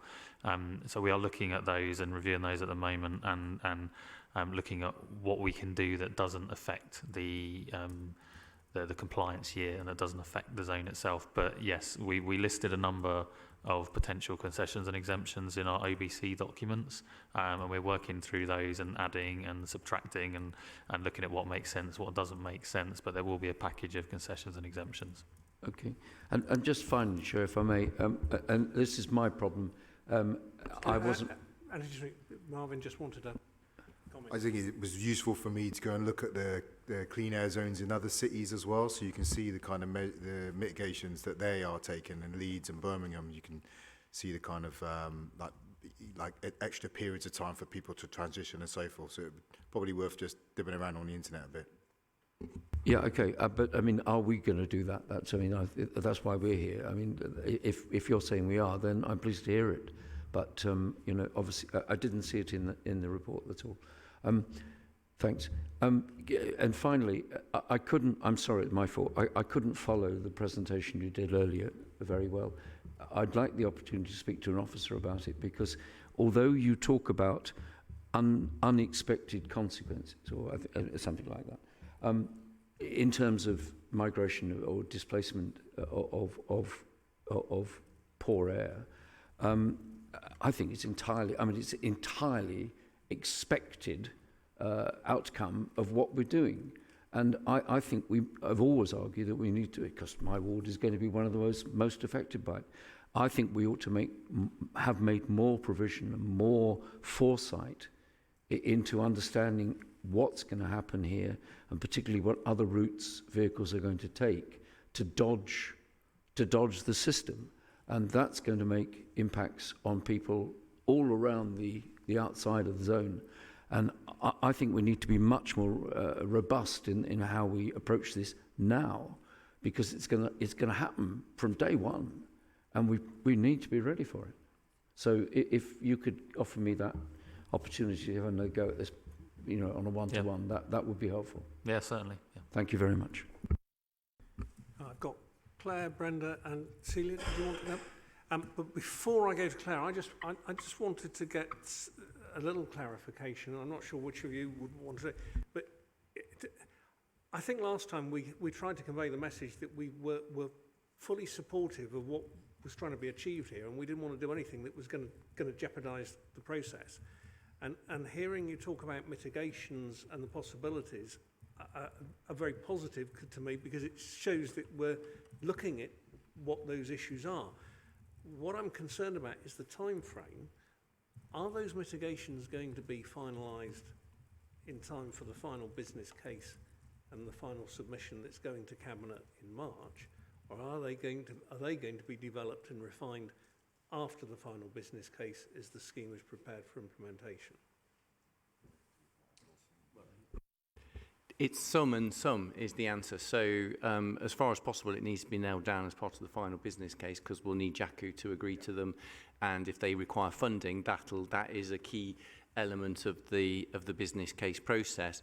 But there's some scope beyond that, particularly if we don't require funding and if it doesn't fundamentally alter the effectiveness of the scheme in terms of reaching compliance, that could still be tweaked afterwards. But as far as possible, this will need to be in the full business case, and that's why we've acknowledged already that we probably are going to need a bit more time. We've said that to JACU, and we've said that we'd recognise the need to bring that, you know, back here and make appropriate arrangements for that to be scrutinised. I don't know, Adam, if you want to add anything else. No, I think that covers it. We need to get everything into the full business case to get funding for it. I think what we have said previously is if there are things that continue to emerge, we will not kind of draw a line at full business case stage. We will keep working as best we can to mitigate the scheme and make it work as well as possible. Thank you. Claire? Yeah, I just want to, I think, follow on from Anthony a bit about the hospital. And I'm really pleased that, you know, since I raised the issue of patient visits to the hospital, that you've looked into this. Because, you know, formerly you were just looking at the hospital itself and its staff and the way that it ran, but not how patients got there. I suppose I just need a bit of clarification. So what this sort of revised map is showing is that you will possibly make some sort of exemption for access to Cabot, but that if you need access to the hospital, you'll have to have some sort of scheme where, you know, I don't know whether you'll put your registration number in at an accident and emergency or something. I don't know how that's going to work. It just seems a little unfair that perhaps you'll completely protect the shopper, but you won't necessarily completely protect the patient or the sick person in the city. So, and I'm also seeing this sort of there's a big red line on one of the maps where it says revised diesel ban, where you're going to lift a weight exemption. And that's where the hospital is. So, you know, going to lift the weight exemption, but you're still going to make it quite tricky for patients. And I suppose I'm concerned because I just feel it needs a bit more work, because probably, you know, they are the most vulnerable people accessing this zone. And the extra stress required when you're looking after a sick person, you don't need extra stress. So you really don't need to have to remember every time to put your registration number in, so you don't get a fine. So could you just clarify that bit? And I think it just needs a bit more work. So again, Chair, if I could have first go at that. So I think this comes back to the whole issue about having to get an appropriate balance, but also ensuring that we have a scheme that enables us to reach compliance. So one of the key issues about making the adjustment for Cabot Circus is its physical position. So what we've been able to do is effectively make that adjustment without fundamentally changing compliance. So it's partly about physical location, whereas obviously the BRI is in a position where it's very difficult to make a tweak because it's so fundamental to the overall zone, and because the route past the hospital is our biggest problem. So part of this is about the practical ability to make an adjustment to the scheme, which is much more limited. But having said that, as Adam has said, we are working very closely with the hospital. We're giving very active consideration to how we do make concessions to those who most need it. And we'll continue to work on that as part of the full scheme of concessions that ultimately we'll be bringing through to Cabinet. So, you know, we do understand the concern around patients getting appropriate access to the hospital, and that's what we will be endeavouring to do. But as I say, it's proved to be, from a compliance point of view, relatively easy to make the concession for Cabot. It would be pretty much impossible to do something for the hospital and still have an intact scheme. I had a feeling that was what you were going to say. Can I just, one other very quick clarification is, when it comes to this scrappage scheme or help for small businesses changing their vehicles, are you expecting that just to be within the CAS or within the city? Because I've got a lot of small businesses running that run from my ward and access the city all the time. So can you just clarify that? Are you going to help people just in the CAS or in the whole city? So the Baines scheme applies to the whole of Baines plus all neighbouring authorities. We will probably look to do something similar, potentially further afield for things like coach companies. We have to look at the detail of it. But there will be a degree of prioritisation as well. So, if there is a fixed pot and there are businesses within the zone that need assistance, obviously, we will look to prioritise where we can, but we'll try and get funding for everything that we need. But it will be open to the whole city, certainly, and neighbouring authorities. Okay, that's really helpful. Thanks. Brenda. Thank you, Chair. My comment's a much more local one and probably more of a quick win. I sent a note into the Mayor's office last week commenting on the number of parents who sit in cars in the car park outside with their engines running while they're waiting to collect the children from school, and also up outside of the Central Library. Now that's, particularly when it's a windless day, is definitely polluting the air. So can we do some education work as well to tell people it's not acceptable to sit with their engines running for a period of time? They're not actually paying to use the car park, they're just parking on the sides as well. But that you can really smell the pollution in the air from where they're sitting for periods of time. And actually that was one of the issues that we raised with the Cathedral School when we agreed to the opening of the part that used to be in the library, and we were promised that parents would not be doing that at any time, but that does happen, and I see my colleagues have seen it as well. We can approach Cathedral directly ourselves, but there is a piece of work going on now that Helen and Anna have been driving, which is actually about school streets as well, and freeing up streets outside schools for drop-off, during drop-off and pick-up time, as well. So it can certainly be a part of that. Interestingly, when I've been visiting schools, it's one of the issues they've been raising. So there should be a willing audience amongst the staff, so we can approach the school directly ourselves. But I think it'd be worth sharing that with all the councillors as well. All the councillors with schools in their ward, it'd be good if councillors ran a campaign, a public awareness for the schools in their ward, and in this sense, Kai and Paul, to make sure that they are communicating with parents around this. That's fine, but actually this is right on our doorstep. That's why it doesn't look very good. So well, as we I said, can get more. Anyone can pop over, but we'll reach out to the school, but anyone could pop over and write to them and raise it with them. But we will. Can I just say, Mayor, you missed a trick. Hang on, actually, Joe caught my eye first, and then I'll come to you. It was just about the Cathedral School in particular, and this is something that probably needs to be pushed to another commission. But actually, it has something to do with the admissions policy, because it encourages people to drive in. Because it's a primary school, young children and people who live a long way out of the centre, if they had a local authority admissions policy instead of their own academy admissions policy, they would be their people coming in would be from local area. And I know that not parts of Clifton and everywhere perhaps don't need, we don't want to appear to be kind of not encouraging other people from coming to come in, but actually there are people in deprived areas of the city who could walk to that school, but they can't get into that school because the admissions policy is focused on trying to get people from other areas, and that's what you're doing. You're encouraging people to drive in. So whilst, yes, it's not specifically an issue around diesel and idling, if you didn't have so many people coming into that school in their cars, you wouldn't have as many problems with people parked.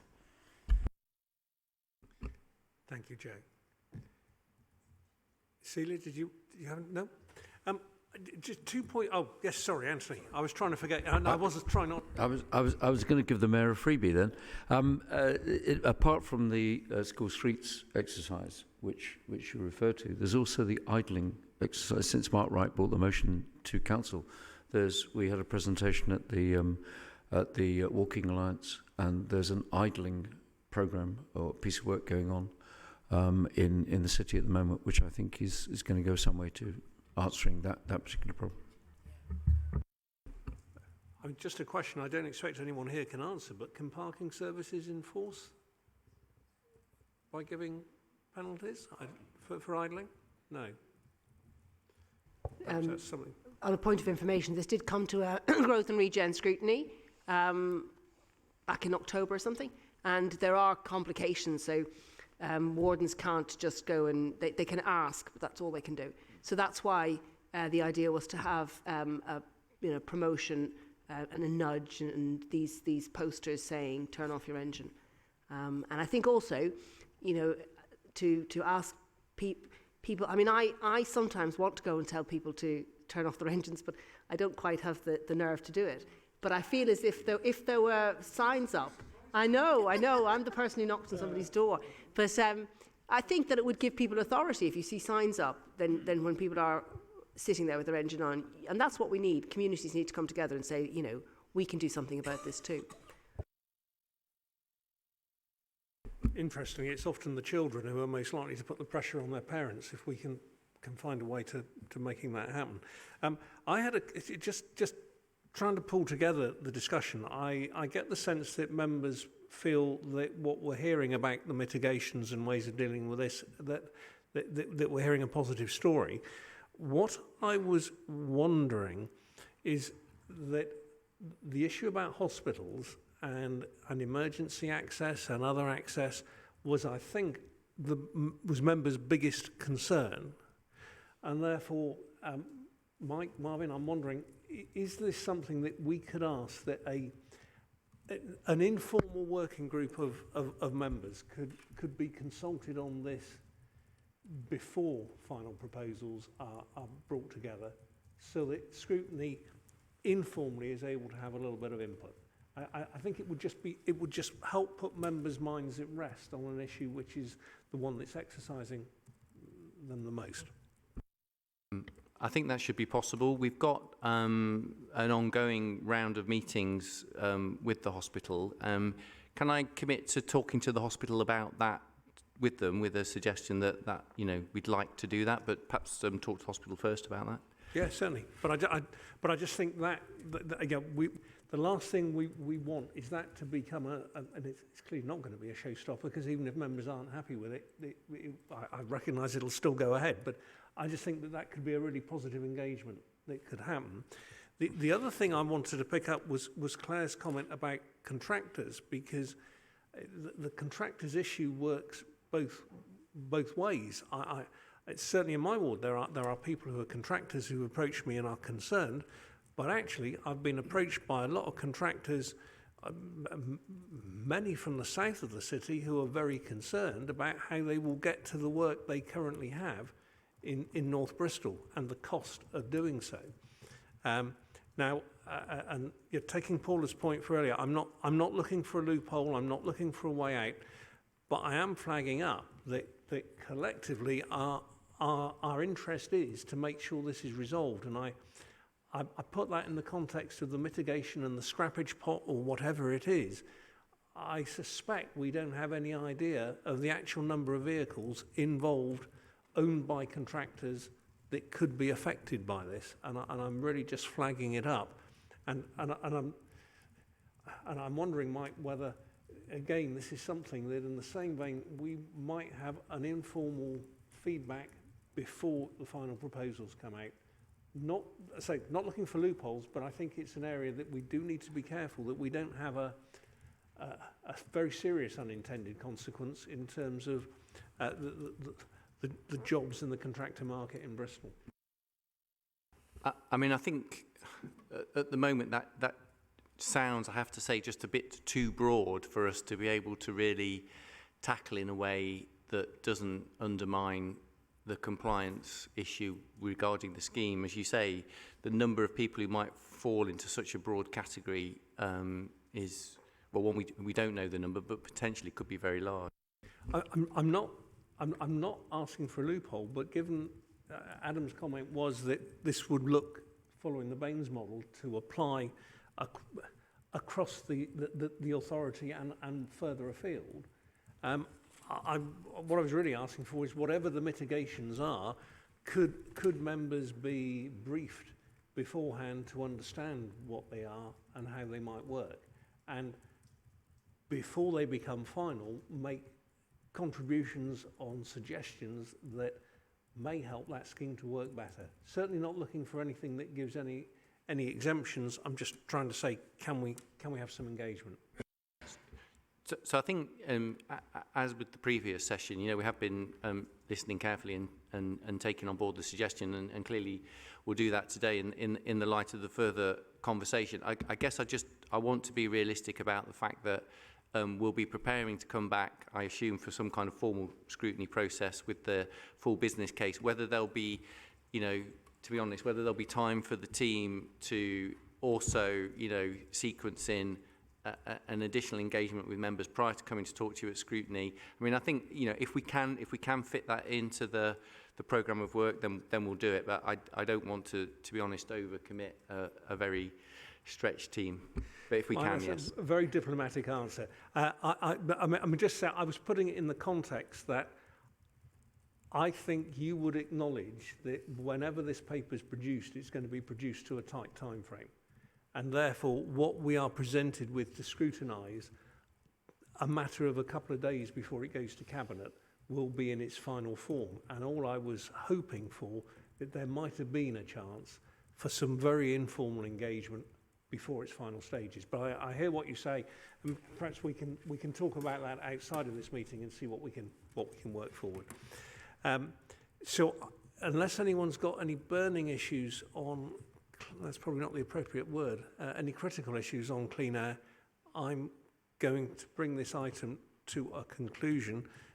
But Adam, thank you as ever for a really robust presentation, much presented. I think you're staying, Marvin, for the next item, but thank you for your contribution as well. So we move on to dealing with One City, item 8 on the agenda. But whilst we have a quick swap round, I suggest we have a 3 or 4 minute comfort break.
Right, can we reconvene?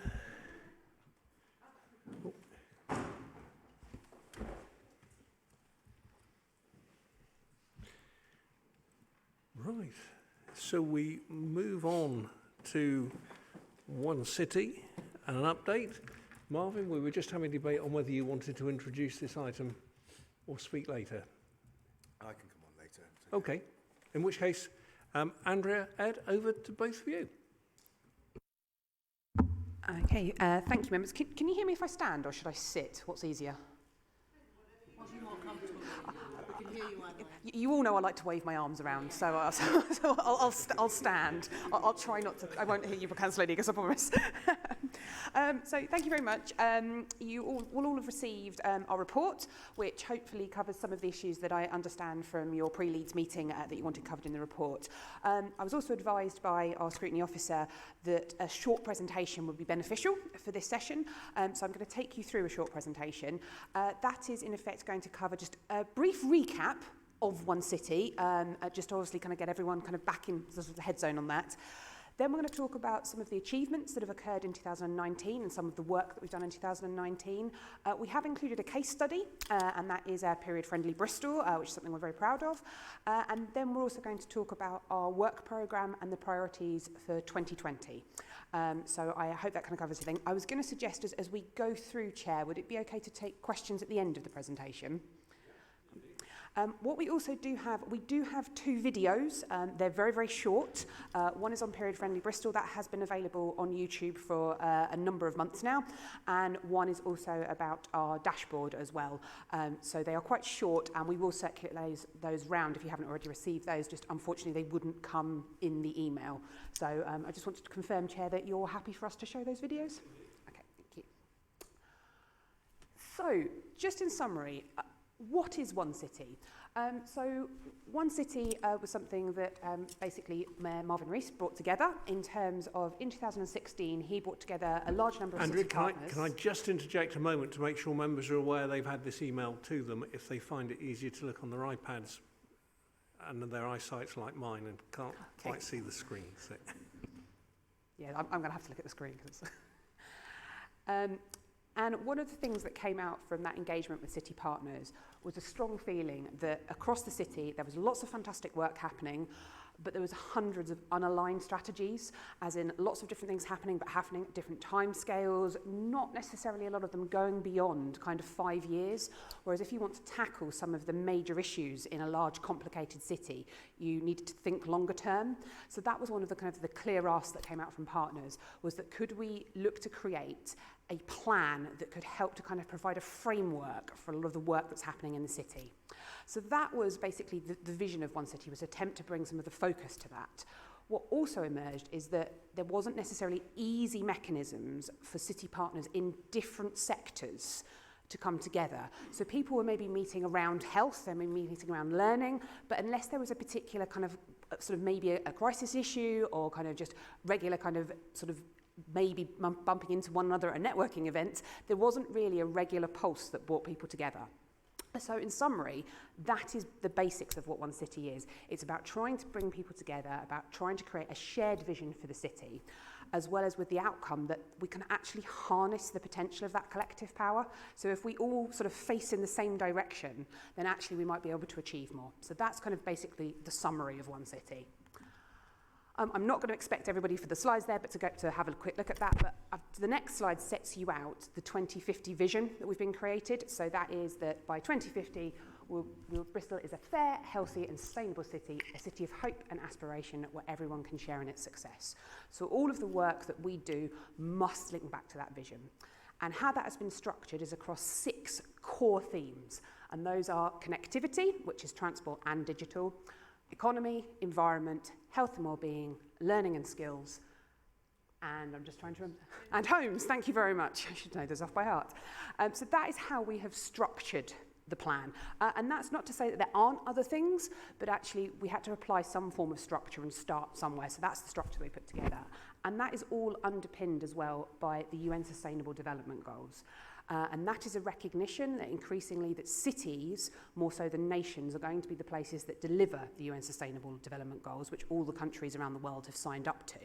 And by actually matching all of our work to that, not only does it provide a better framework for business to engage, because large numbers of businesses are committed to delivering against the SDGs for corporate social responsibility and other outcomes, but it also provides a framework for smaller organisations by working with one city to actually see themselves fitting into a much larger global framework, and that does actually help with kind of sort of funding, etc., and that their kind of overarching strategy. So that's sort of the basic breakdown on the structure. The next slide is something that, again, I'm not going to read through, but I do really urge people, if they've not engaged with this, to have a look at this. This is actually on the front cover of every version of the One City Plan. And it is very simple, and a very simple narrative that really sets out clearly what the One City Plan is and the One City Plan is not. We've had a lot of really positive feedback from people across the city and also nationally about actually how helpful it is to have a strategy document with something that kind of easy in terms of what it is and what it is not. What I will draw your attention to, this probably won't surprise you, is to some of the bits in there around, for example, the One City Plan is not a perfect document. It is something evolving. It is something that we go through every single year and refresh with partners. It's something which we continue to wish to refresh. It's something that I think we've said that actually we want to hand that over to people and people to actually effectively tell us, you're missing this, you haven't got this, so we continue to improve its sophistication. And that's the reason why we've actually developed something called a dashboard, which I'm going to take you through in a little bit, that hopefully is one of the tools to increase engagement with this. We recognise we're still on a journey with that. It's nowhere going to be perfect, but we continue each time to improve it. What you've also got in terms of the next slide, this is just the governance structure we've created. Obviously, that's quite a complicated sort of diagram over there, so I'll just quickly go through it.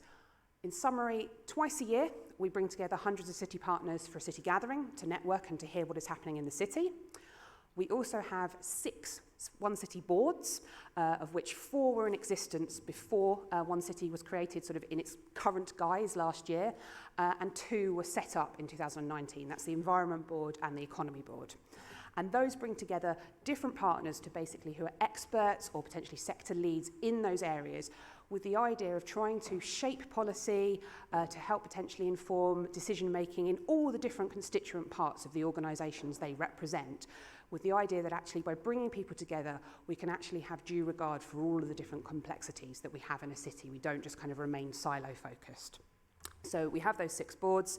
Once a quarter, those 6 boards, their chairs and support officers, they come together and meet with one another. That wasn't happening previously in a structured way. And we also have something where a number of the leaders come together once a quarter in a very informal session. For example, that's the Chief Constable, the Vice-Chancellor of the University, the head of the courts, head of the college, as well as kind of Business West. And they come together just informally to actually talk through, these are some of the things that are happening in the city or happening in my organisation. And again, those individuals weren't necessarily meeting as sort of regularly in that type of forum and having that type of space. What I think has been really important, and we've seen over the space of the last year, more and more of those individuals attending, taking the time to actually come together and recognising the importance of that, and that's been really positive to see. So I'm now going to sort of hopefully sort of done a bit of a recap there of what One City is. Just going to pull out now some of our sort of achievements that we've had in 2019. What I would urge you to do, and you will have all received a link to this and it is online, is to our annual report. And our annual report contains a lot more information than I can remember off the top of my head right now, but contains a lot more information about what has happened over the last year. One thing I want to be really clear about, and we say this is evolving. So this time last year, very, very small team. It was just myself and one other individual seconded to help work on this. Now we actually have 3 FTEs. I will introduce my job share partner, Ed Robury. So he's job sharing the role of head of city office with me. So we actually now have more of a team that's enabling us to sort of take forward and kind of track. And that came into place in July. So again, it's just recognising that we are continually evolving this. Just in terms of some of the highlights for us, to be recognised and to be prize winners for European Capital of Innovation. That's an EU prize. Loads of cities applied for that, and we got into the top 6 and were awarded €100,000. So that's by an independent panel at the EU recognising our innovation work, and we were really, really proud of that. We've also as well, you might be aware that the council has been nominated for Council of the Year for the LGC Awards, and One City was part of that in terms of our work with kind of partners. We've also, as well, as I said, we've formed over the last year those two boards, the Economy Board and the Environment Board, but we've also formed the Bristol Climate Advisory Committee, the BACCC. I think I've got that name probably slightly wrong, but that's a committee that's co-chaired by the two universities, and it's a set of experts. An open recruitment process went through for that. And they provide guidance and advice to those other boards and also to other individuals about climate change and really how we can kind of move this forward. So some of the work they've done with the Environment Board is, for example, look at all of our goals in the One City Plan and rework all of them to 2030 for carbon neutrality, where they were originally 2050. And they're providing a huge amount of work at the moment on the One City Climate Strategy that is currently in draft format. I think it's fair to say as well, we have been taken aback by how many people have been contacting us for more information about this. We've been contacted, for example, by Birmingham City Council. I'm actually on regular phone calls with them about how to take this forward. Internationally, we've hosted a number of delegations. The LGA have been very keen on what we're doing. For example, tomorrow we're meeting with the Welsh Audit Office, who are coming across to hear what we're doing. So we really are sharing our learning, and that's actually something that has been picked up both globally and nationally about actually what we're doing, and particularly linked to our work on the Sustainable Development Goals. So just briefly, we have, in partnership with the university, produced the only second voluntary local review in Europe, the first in the UK, of how we as a city are doing against the Sustainable Development Goals. That has now been referenced as best practice. We've produced a handbook, and that's actually being shared around the world. We had the former ambassador for Ireland, David Donoghue, who's effectively one of the godfathers of the SDGs. He actually came to Bristol a couple of weeks ago to our city gathering and talked about how he's viewing us as global leaders. So that's really, really pleased about that. And also as well, which I'm going to come on to in a second, some of our most successful initiatives that have occurred kind of over the year is Period Friendly Bristol, which I think we've got a great story, which I'm going to come on to in a second. But for also example, our fostering. So at one of the city gatherings, we had an ask for individuals in that room to share across their networks information about fostering. So to try to encourage people to become foster carers. Off the back of that, we were really surprised, but actually the Bristol Post ran a 2-week campaign, including the front page for free for us about fostering to raise awareness. And Hargreaves Lansdowne and a number of other corporates and other institutions came forward and said, we've now changed all of our policies to make us fostering friendly. And that led to a net increase in the number of foster carers. So that is sort of the power of the City Office actually putting something out there, and then businesses and institutions taking that and actually going one step further, which was fantastic. We've also, as well, as you might have seen in the press, part of the work we've been doing is we've now been recognised as a living wage city as well, and that has taken a one city approach in terms of that. So those are just some of the sort of highlights that I've pulled out. I would urge you to please have a look at the annual report, and we are also very happy to come and have a chat with anybody about any of the information that's in there. So, Period Friendly Bristol, this was one of the top 3 priorities last year. I'm not going to go too much in depth because there's lots of information about this available already. But in summary, we set a goal that we wanted to work to try to eradicate period poverty in the city. With very little kind of engagement, we had support from council officers, but this has primarily been a city office project. We have now brought on a huge number of partners. You can see on the slide just some of the partners that we've brought on, a huge different range wanting to come and be engaged in this. And what that has led to, and Dan, I'm going to ask you to press the video in 2 seconds, but what that's led to is that we have been able to set up with those partners a distribution network whereby employees, organisations are able to give donations of sanitary products, and those are then distributed out to the city, out to other locations. Not only is there the Period Friendly Bristol work, but we're also starting to see that echoing into other institutions. So, for example, I was in the Watershed the other day. They now have free sanitary products. And that's actually enabling people to be able to access them for what has actually been quite a bit of a hidden issue until now. And Bristol is really at the forefront of that. And we've actually got engagement from LA. They want to become the second city in the world to become a period friendly city. So we're really pleased by that. What I'm just going to do is I'm just going to show you a quick video, because in addition to the distribution network, what we've also focused on is education. recognising particularly between young girls and young boys. There's often misunderstanding about what periods are. And as part of this video then led to a survey, and that information has been used to form an education programme that's going to run out across the colleges and the schools in the city in the new school year, so in September 2020. So if you could, let's hope the sound works. Ooh, okay, we're gonna start with this one. What's this? Is this like a reusable tampon? Tampon. How much do you think a woman spends on her period over a lifetime? A lot of money. That's a tough one. My mum spends about £20 for each period. Do you know how much? 4,800. 4,800. Is £4,800 too much? What is the worst thing about having periods? Bleeding on chairs. To me, periods aren't that bad because I don't get cramps. I've had it really bad where I can't move. Do you have any nicknames for periods? Yes. So my friend calls them Tom. Tom. So just time off the month. See, that's so much more cute than what we call it at school. It would be really dramatic, like a massacre or a murder scene or like the Red Death. Do you know what this is? I don't know, these scare me a little bit.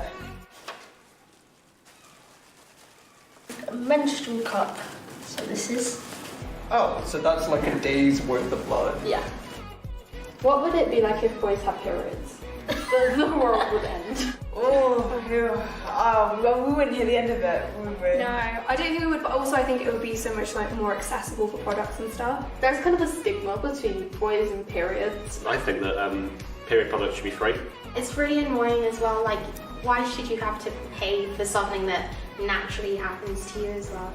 Cake's not a luxury item, but not bleeding through your pants. That is a luxury, guys. Don't forget it.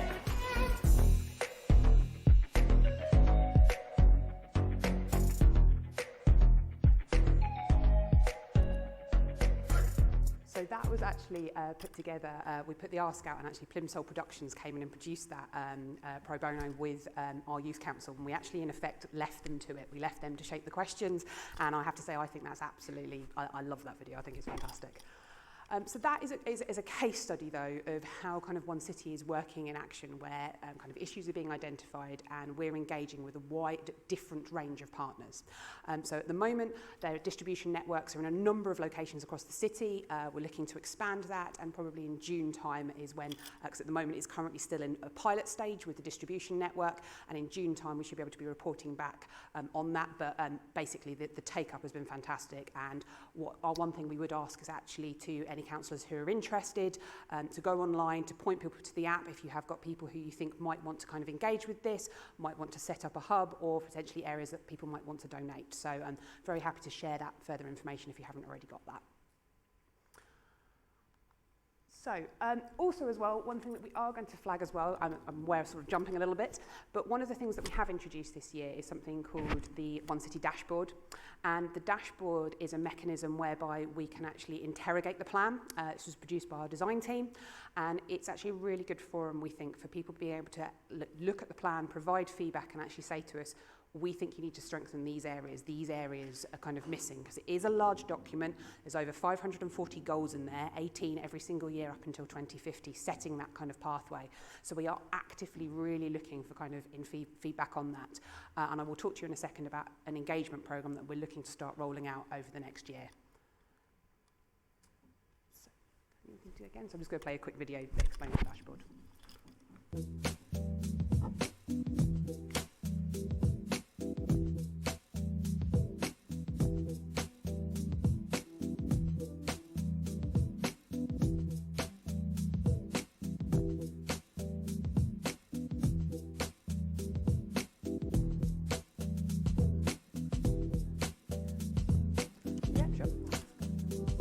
So it's saying you can click on, so you can sort by sub-themes, you can sort by the big themes, then things like carbon neutrality, so it's enabling you to sort to there. You can sort by year, so it's enabling you to do that. You can also sort by SDG, so which SDG the goals align to as well, the Sustainable Development Goals. You can view it on any device, so you can view it on the kind of mobile devices as well as laptops and online. And you can provide feedback as well. You can also hear more about the themes and the sub-themes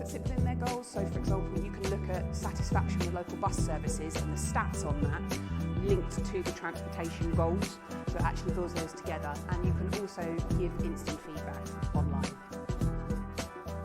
And we're actually asking for feedback at the moment.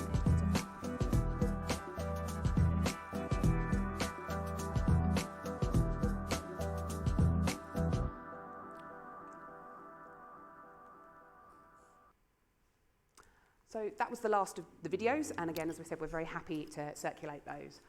So that's kind of bringing us up to now, up to January 2020.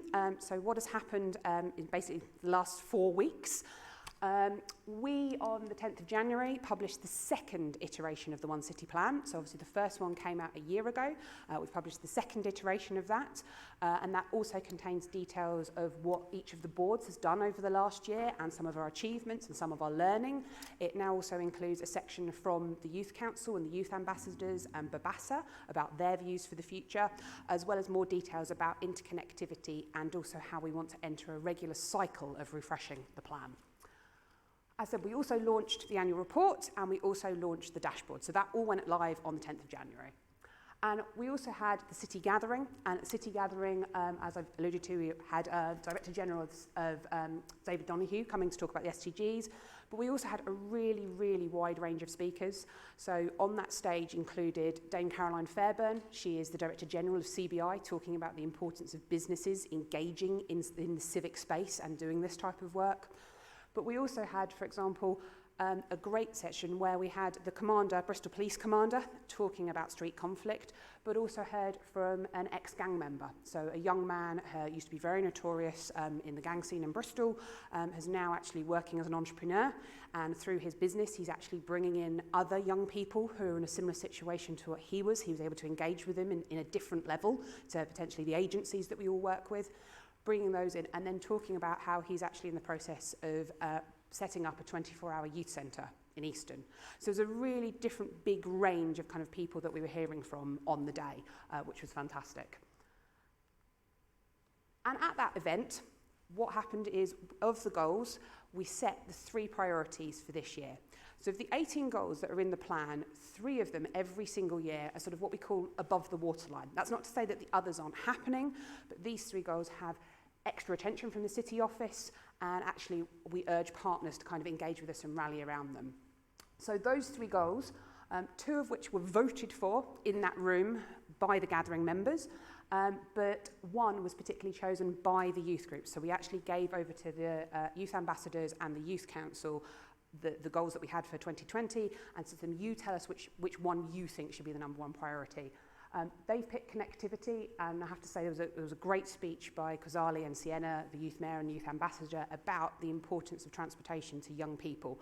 Don't think we thought that would be the one that they would go for. We were actually quite surprised, but they were so incredibly passionate about the importance of transportation. So that is the goal for 2020. So it is funding measures are explored to secure investment to develop mass transit systems, including underground and overground, and increase support for public transport, cycling and walking options, improving the movement of people across the city. So that will be one of our top goals. The next 2, one was from the environment strand, and that was ensure Bristol is accredited as a gold standard in the Sustainable Food City Awards and establish a legacy programme. And that's particularly focusing on food waste and procurement as well. It's only us and Brighton that are likely to be people who could be in a position to apply for a gold award. So really excited about that. And the last one, and this was actually the one that came out in top in terms of the voting, was homes and communities, which is to build on and deliver citywide interventions to tackle homelessness with a focus on reducing the number of families in temporary accommodation. So these were voted for approximately 3 weeks ago. So the team are currently engaging with sort of experts, council officers, and kind of people around the city in terms of shaping up exactly what those look like as a work programme over this year. I'm very happy to bring that back, but we're actually shaping it up literally as we speak. I'm now going to end, I'm sure kind of you're all relieved, but just sort of end lastly with our City Office work programme for 2020. We actually have a team meeting next week where we're going to be shaping this, but our main focus is going to be on obviously supporting those top 3 goals, and the rest of the 2020 goals, making sure we've got really clear smart targets where we've got offers of support. So, for example, the police have been in contact. They wish to second a senior inspector into the city office to work with us, actually matching those offers of resourcing against the work that we've got to do. Starting as well the One City Plan refresh cycle now. So we want to spend the whole year engaging with different groups. So last Friday I was with the Women's Commission. That's one of the first people we've been speaking to. So doing a first sort of test about what we can do. But actually starting that refresh process right now, rather than kind of waiting towards the end of the year, but actually really engaging with people now. And as part of that, we want to do a much larger, now that we actually have a smaller team, we actually have a team, we want to do a piece of work around actually how we can better engage. We do recognise that, you know, there are still areas that we need to reach. We have to start somewhere, and that's kind of going to be one of our big focuses for those team of 3 officers. Also as well, one of the things that we're looking to explore is something that has been raised by Marvin with a number of city leaders, is this idea of potentially having a set of city values. A number of cities like Bilbao have a set of kind of core city values, and to start to explore that potentially as a city and what they could be that would help us kind of sort of basically articulate what Bristol is. Obviously ongoing in terms of the governance management and exploring that, with a particular goal about ensuring diversity on the boards. Some of the boards, particularly the boards that have been co-opted into One City, so in existence beforehand, potentially we've sort of talked through with the chairs, and there's a bit of an agreement that they recognise that they could look to explore that diversity across all different kind of groups. So working through what that looks like. Continuing to secure funding as well, and to continue to develop the operating model for City Office. We only have a very small amount of funding that actually goes down by 50% as of the next financial year. So how we kind of bring city partners in, because this is not just the City Council. The City Council's a partner in this, and a big partner, but this is of the city. And actually if the city wants to continue to have this and engage in this, then actually there's got to be engagement with that about what resources they will put into it. And lastly, to continue to support the One City Climate Strategy and the One City Inclusive Growth Strategies. So those are strategies that are being kind of worked through by the boards. Obviously, the council will have its own inclusive growth strategy, same as the council has its own climate strategy. This is about taking it beyond that and what actually the rest of the city is doing, for example, about climate change. So that's going to be our focus for the rest of the year. Conscious I've spoken quite a lot. There's a lot to cover. But I would say, Marvin, if there's any comments you wanted to make now. Just to thank you for the work. I mean, this has grown over time. I think the first city gathering that we ran to explore the way the city was run, we had about 70 people. And I think the fact that it has grown over time, so that we have got the attendance and we have got the buy-in, is a real testimony. One is to the validity of the idea, but the power of your work.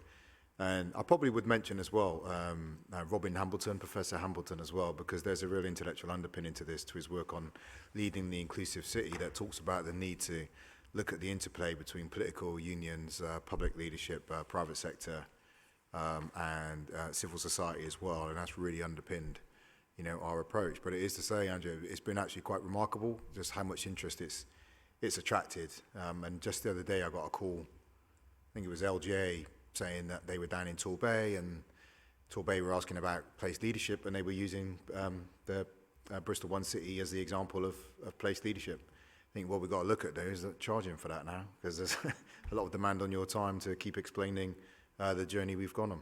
But thank you, both of you. Ed. Before we go into discussion from members, Eleanor, can I just check whether you've got any supplementary questions? No? Okay. So, Joe, I think you were raring to go.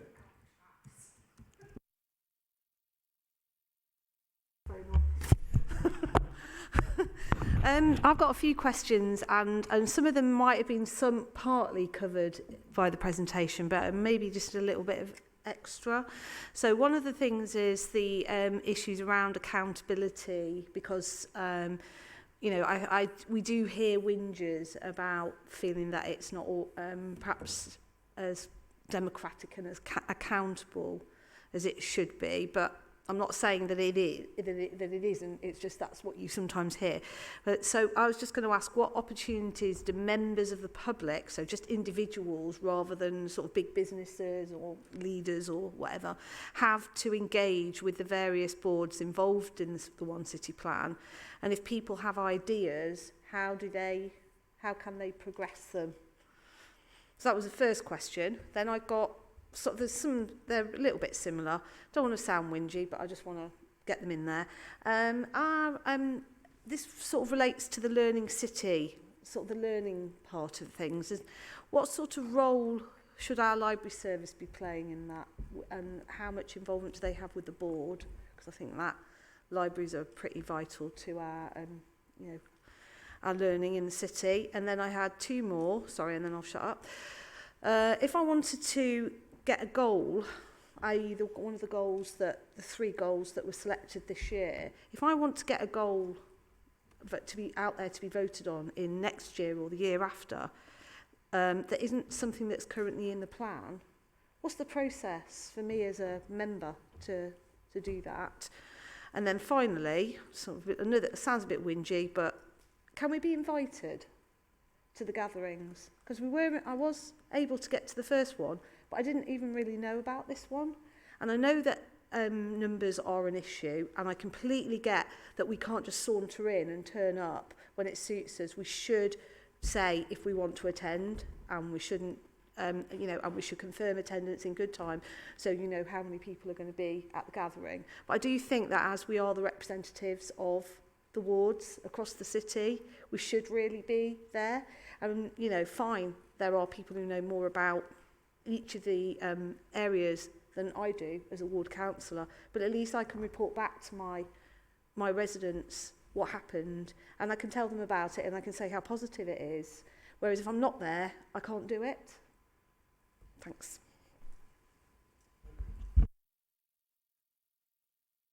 Have a whip through. First of all, in terms of accountability, and I hope we can have this conversation in a trusty way. These organisations are making decisions anyway. This is one of the initial pieces of work said actually we had 500 odd, well, it was actually 1,000 strategies live in the city. This stuff is happening anyway. Our point is, how do you bring that stuff into the open and make that stuff accountable to other strategies? So so when, like the other day, we had a joint session between the Homes Board and the Health and Wellbeing Board. There was a person who spoke there who said, I've been in mental health crisis, first incident, late teens, long periods of homelessness. He's been in housing situations where the conditions he's living in were driving him towards mental health crisis. So he says, do I leave those housing conditions and then present at the council? Or do I stay in those, but then he's intentionally homeless? Or do I stay in those conditions and end up getting sectioned? That's about the accountability of those processes being brought into the open to be dealt with. So actually bringing people into that space, looking at the interdependencies, is about that accountability. I think what we've seen here is, again, when we're thinking about what does the city want to be, that plan is in the public domain now. So give an example, Babasa, right? Babasa, a big youth organisation, they got their young people together, 100, 150 young people in that room over there, took the One City Plan, started to pull it apart, put it back together. And their inputs then begin to drive into the One City Plan and next iteration. That is building accountability into the way it works. The current system with 1,001 strategies on 222 shelves, across the range of organisations is not accountability. And dare I say, even the level of engagement of this organisation with the city is one that needs improving. In terms of getting stuff in terms of learning libraries on the Learning City Board, that's a conversation to be had with the chair and the members of the board. That's a board that predates us, that we've obviously drawn in that name of building accountability into the system. You'd be more than welcome to have that conversation with Anna, who's chairing that, and she could talk to the other members. Getting a goal in the plan, the best way is to go through the boards. We're really trying to invest in those boards, which are, again, not just council. They are city partners, so they'll have heads on it, schools, teachers, voluntary sector representatives, our health service providers as well. But you can go to any of those boards and say, I want this. But one of the things we're really strict on in the One City Plan, you'll see that there are only 3 goals every year up to 2050. right? When we first started to do the plan, we could put an empty timeline. We said, what do you want on it? And what we ended up with is 802 post-its in 1818, 1819, and 1820, and nothing beyond that. One of the things we're saying is you cannot deliver unless you have some focus. And it means sequencing. It doesn't mean deprioritizing in the sense that something's not important, but it does mean making a judgment. And when you've got £10 and £15 worth of a need, what do you do first? And so if you want to put something in that's not in there, you've got to make the case for what comes out or, you know, or what moves around. And that's helpful because it really focuses minds, right? It's what I say, the art is the art of prioritization, right? Leadership. And on your final one, invited to gatherings, that is a challenge because there is a point about councillors being representatives, but so are PCSOs and community development workers. So our sense is, how do we manage that space? We've got more people wanting to come now than actually there is space for in the hall. So we want to have political representation. There are many council officers who don't come. They can't come, and they kind of have to watch and pick up after, just because of the sheer management of the space. Mike is actually suggesting we do actually get a bigger hall, in which we're looking at, I think the team were challenged by the logistics of that, but so we can fit people in. But there is a things that we do actually have scrutiny as councillors. There is scrutiny, and there is full council, and there is cabinet to have public debate about what the political priority should be. And if we want to talk about gangs like we did it there, if we want to talk about period poverty, if we want to talk about tackling people in temporary accommodation, we can choose to use those spaces to do it. So as councillors, those spaces already exist. This is about creating space for the city to enter into debate about the city's future that the city has never had before. And it would be a bit of a shame if we crowded them out of that space, having created it.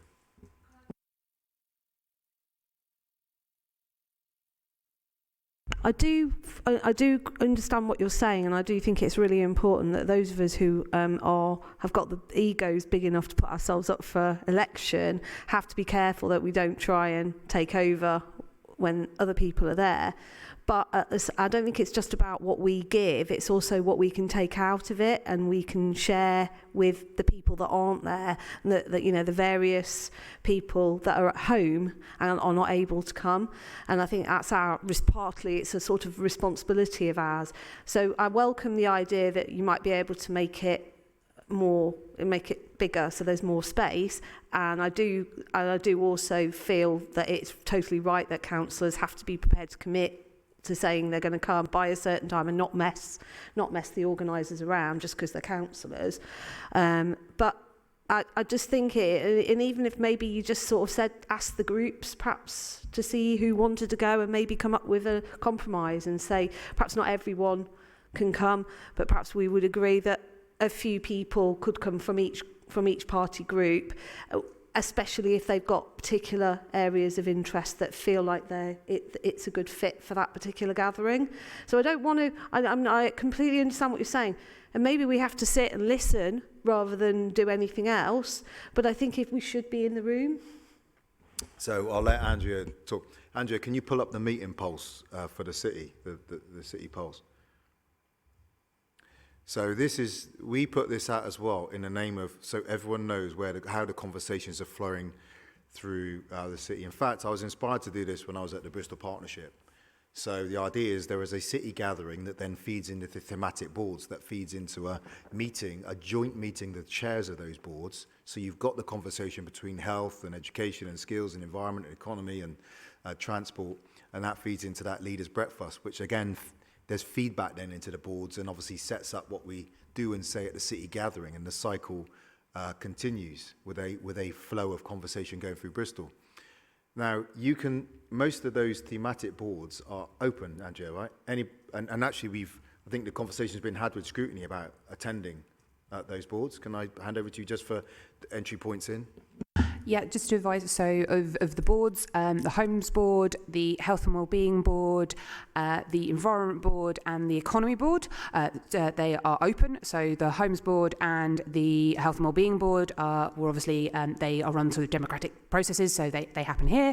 The Environment Board and the Economy Board were the ones that were sort of featured and was developed this year. They have made the decision that they wish to be open to the public, and all of their information, I would urge you, is everything is on our One City website, all terms of reference, all the membership, all the contact details, minutes, dates. So that's kind of been sort of going through. In terms of the Connectivity Board, which is the Transport Board, they have actually said that their meetings, they wish to invite a scrutiny observer to come along to those meetings to be part of that. They have a WECA observer, and they also have observers from the other surrounding authorities as well, so they are quite keen to have a scrutiny observer.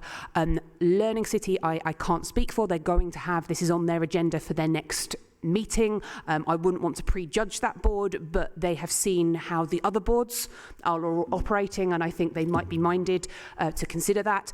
Only thing with the Learning City Board, it is held in a number of schools, so they would obviously want to be very mindful about managing the process of people going into a school. So yes, but obviously it is a decision for those boards, but that's kind of the position. I would also say as well, we do have a One City newsletter. And actually that newsletter is actually on our website. It's not sort of, notification goes out to people that it's now up on the website, but that is open. We also have a contact form on the website that anyone can email us, and then for GDPR purposes asked to be put on the mailing list, and on the mailing list they receive notification of this month's newsletter has come out. But they are all available on the website. If I can just add as well, and your item doesn't have to be in the One City plan. One of the things that is not is a bureaucratic barrier to people doing other things. I think one of the most important things that's come out of this is what we call the One City approach. And we build that on make us an offer and then make us an ask. So we've repeatedly said, a ticket into the city office is to make a big offer to Bristol, but then tell us what you need from the city to do it. So the hunger program last year started some time ago, and Andy Street came and said, I'm going to end child hunger, but this is what I need from Bristol to be able to do it. And then people mobilised around that, 55,000 meals last summer and so forth. So if you've got a vision, come offer it, and then get into negotiation with the city partners. If I can just follow up, because Joe's question about members being invited and your answer, and I understand the difficulty in the balance, but if we're talking about One City and there are 280 people turning up to the gathering, I don't know how much Avonmouth is represented in that gathering. I don't know how much my ward or anybody else's ward is represented in that gathering. And it's just a question of how do we know it's representative? Because I don't even know who goes there, and I wasn't even, I was not aware until after the event that it had happened. So I understand, and we've discussed this before, I understand that you're trying to tackle problems that the council had failed to tackle over many years.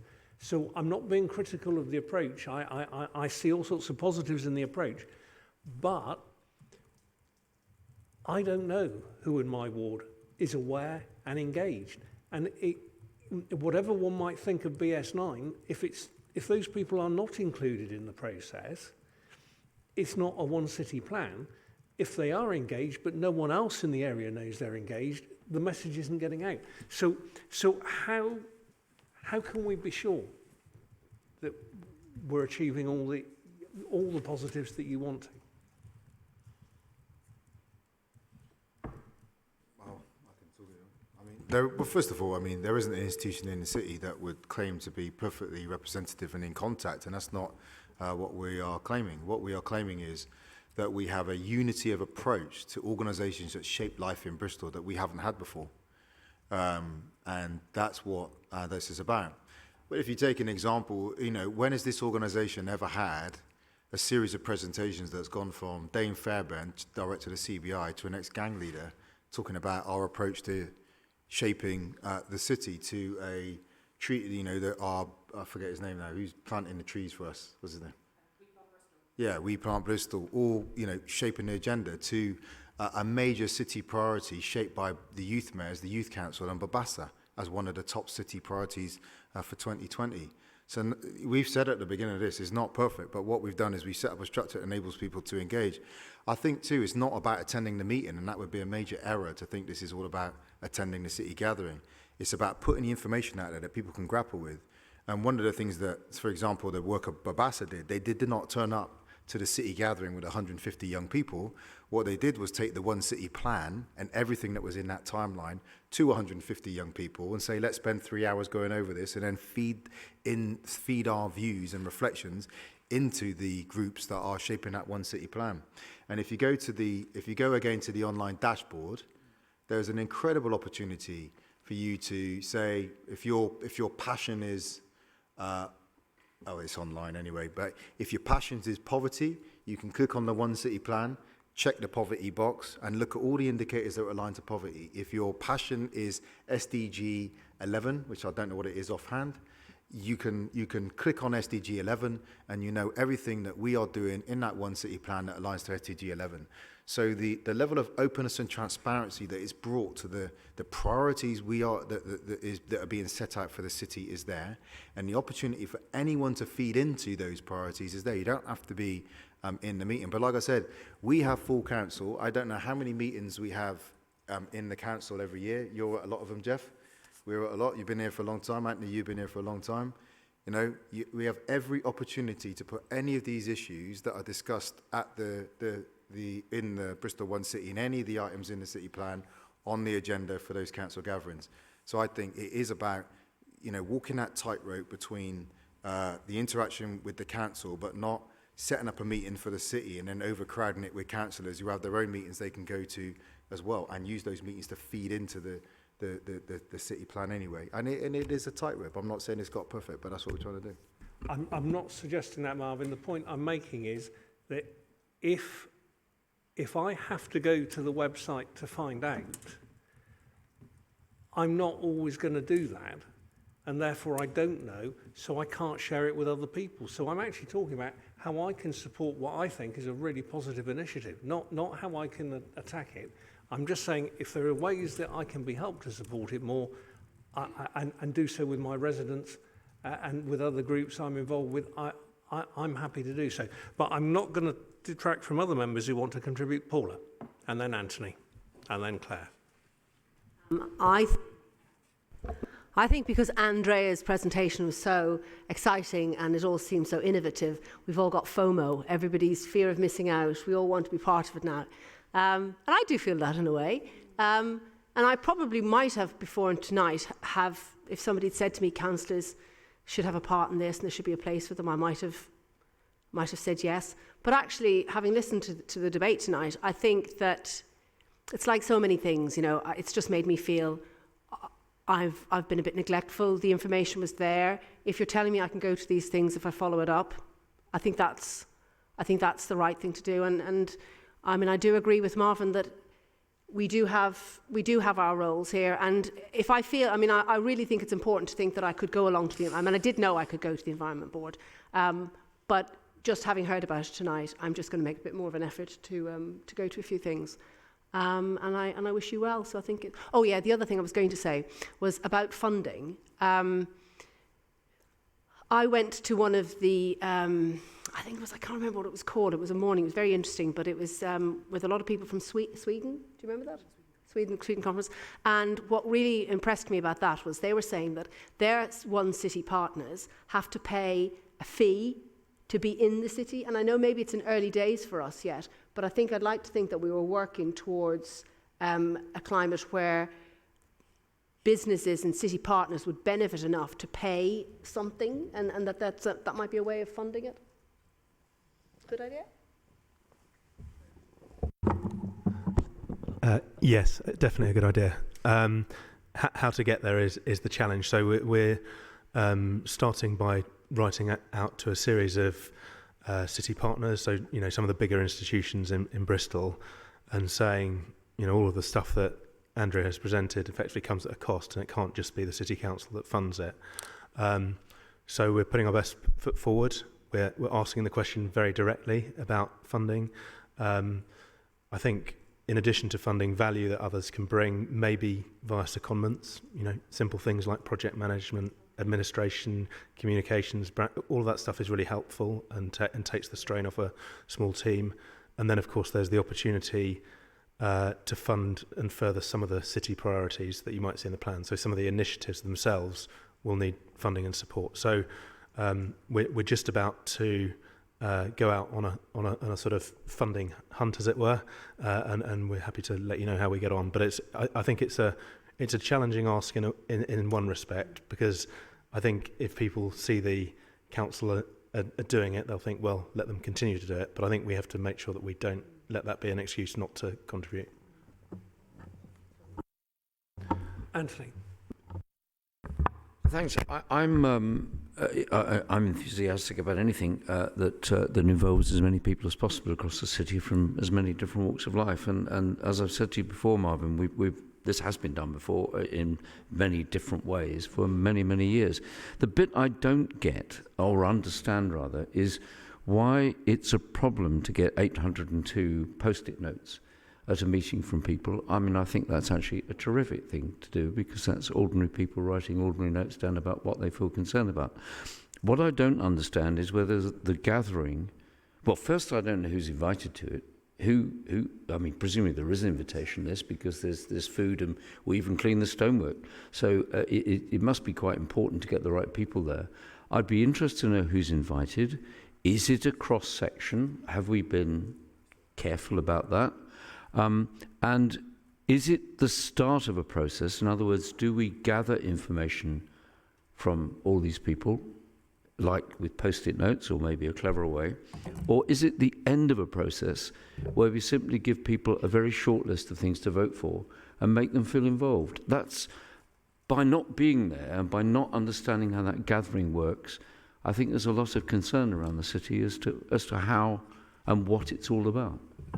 And it's an important part of it.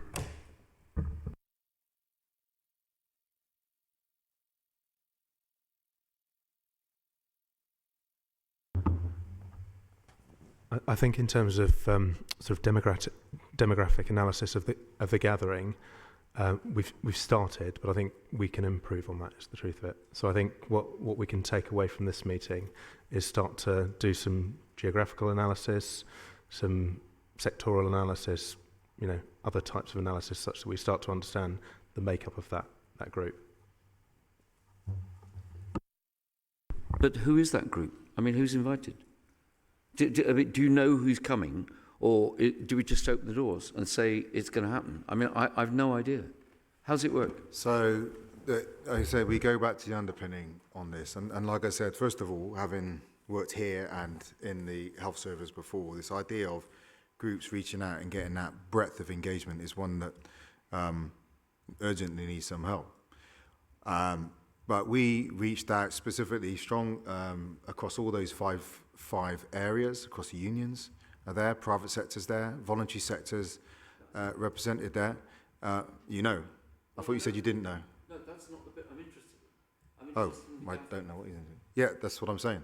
Those people are represented at the gathering. All these sectors are represented at the gathering.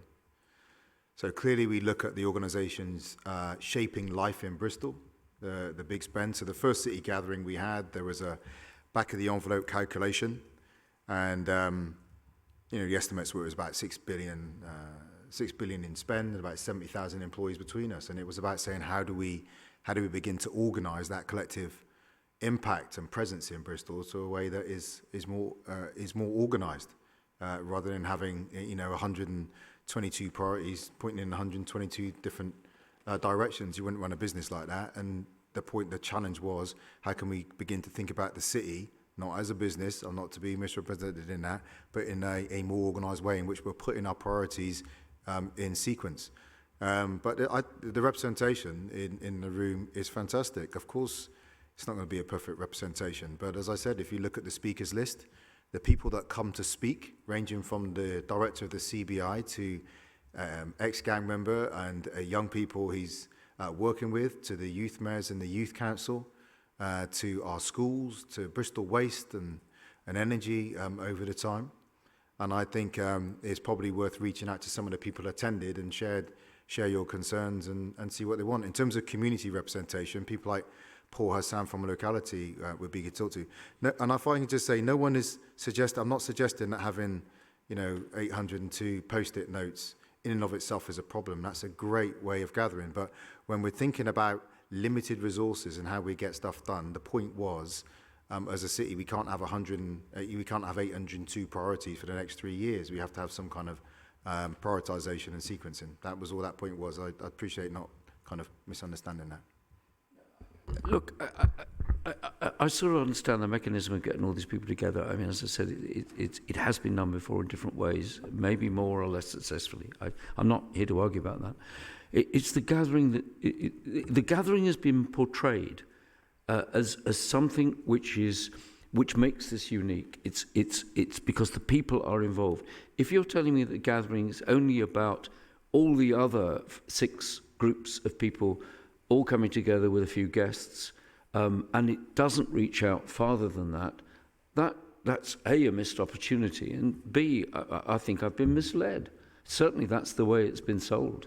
And I'm rather disappointed to hear that. Claire. Thank you. Andrea, I just want to say I'm so glad that you ran with period-friendly Bristol, because just to say that there was a moment in Bristol City Council offices where you could never get anything, and Andrea was the actual woman that came to my rescue of one of those awkward moments. Seems fitting to congratulate you. One of the issues, so a couple of things. What are we going to do with that 100? Well, how much did you get as a prize? How many euros did you get? So it's 100,000 euros. So that translated at the time of exchange was about £86,000. £86,000. So not quite such a lovely figure, is it? What are we doing with that? Have we allocated it to a project, or is it just going into the general slush fund?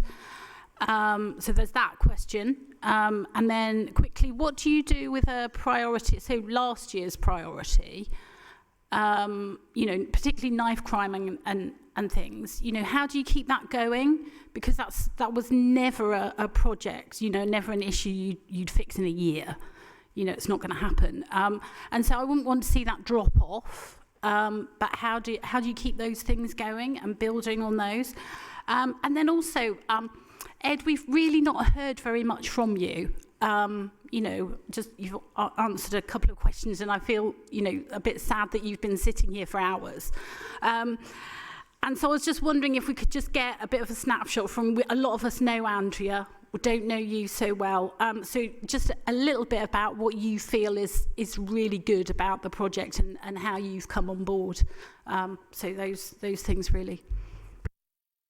If I'll take the priorities question, then I can pass over to Ed for both the funding question, and then also as well he can you can hear from him rather than just from me.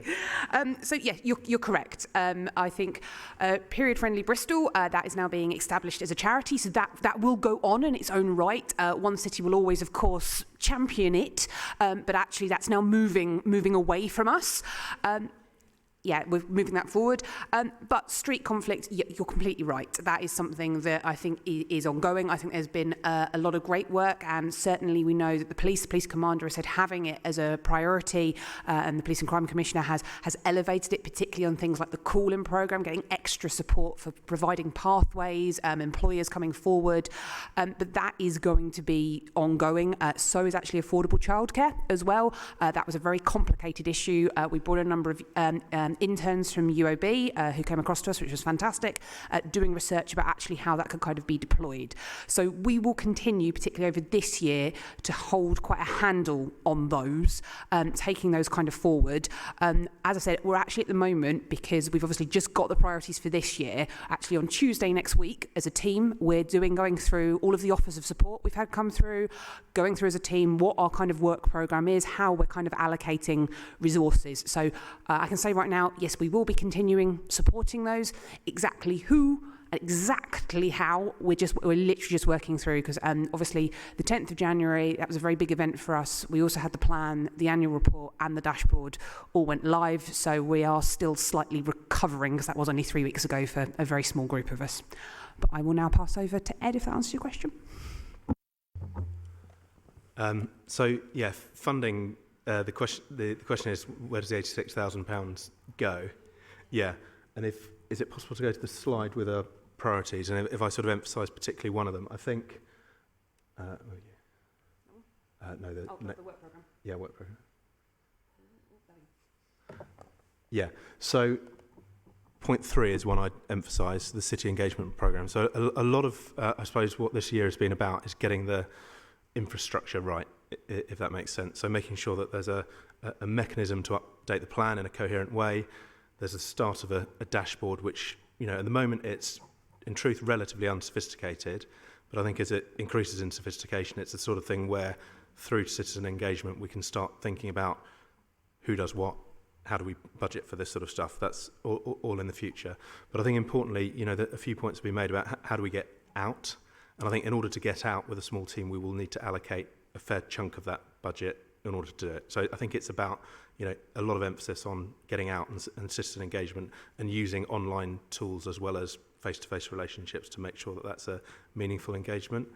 In terms of the question personally to me, I suppose I came at this originally from a funding and investment background, so I'm relatively practical in my thinking, and I see this as a very clear way for Bristol not only to sort of take the lead on, as Andrea said, the national and global stage. I was at a social value conference yesterday in London, and there were, one of them was from Denise Murray and myself, a name check for the One City Plan, but actually there were 2 other independent name checks from unrelated bodies who are citing Bristol as an example of good practice, which is, to me that's very exciting. And practically speaking, I think that acts as a magnet for resources, a magnet for investment, and hopefully, ultimately, it results in a better outcome for citizens. So I think it provides a very sort of clear strategic framework under which a lot of, real tangible things can happen that will help people who live in Bristol. So that's why I'm excited to be involved. Thank you, Celia.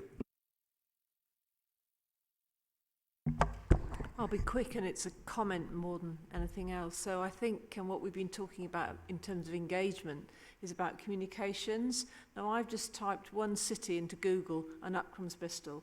As easy as that. So with help with our friends in the media, maybe we could really simplify that and just say, have a look at One City. It's really, some sort of jargon, Logan, I don't know, whatever. But it's actually, there's a lot there and loads of people are on the phones. We know that, don't we? Thank you, Celia. Anybody else got anything? Very quick.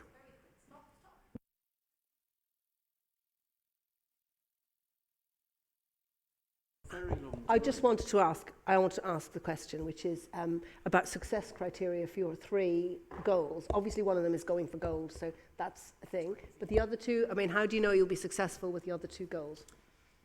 So that is a key part actually of the top of our work programme, and that's as we said, they've only just been chosen. We're actually developing proper smart targets. Actually we had our annual report this year that talks about what we've kind of done, but I think it's fair to say at the time there was only 2 of us. We didn't know how it's going to be received. This time we're in, I think, a much more better position in terms of actually as a team setting out these are the smart targets so we can actually accountable back.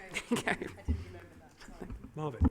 If I can just add to that, one of the good things is because these things are happening, we're getting people from the universities with an interest as well coming forward. And so one of the things is to draw on some of that firepower to help us define progress, particularly like under point on knife crime. That is incredibly difficult. How do you prove you stopped stuff happening that didn't happen, or you're a part of that? And that's very different. And so none of these things get dropped, but we can draw on that firepower to help us track progress as things get launched.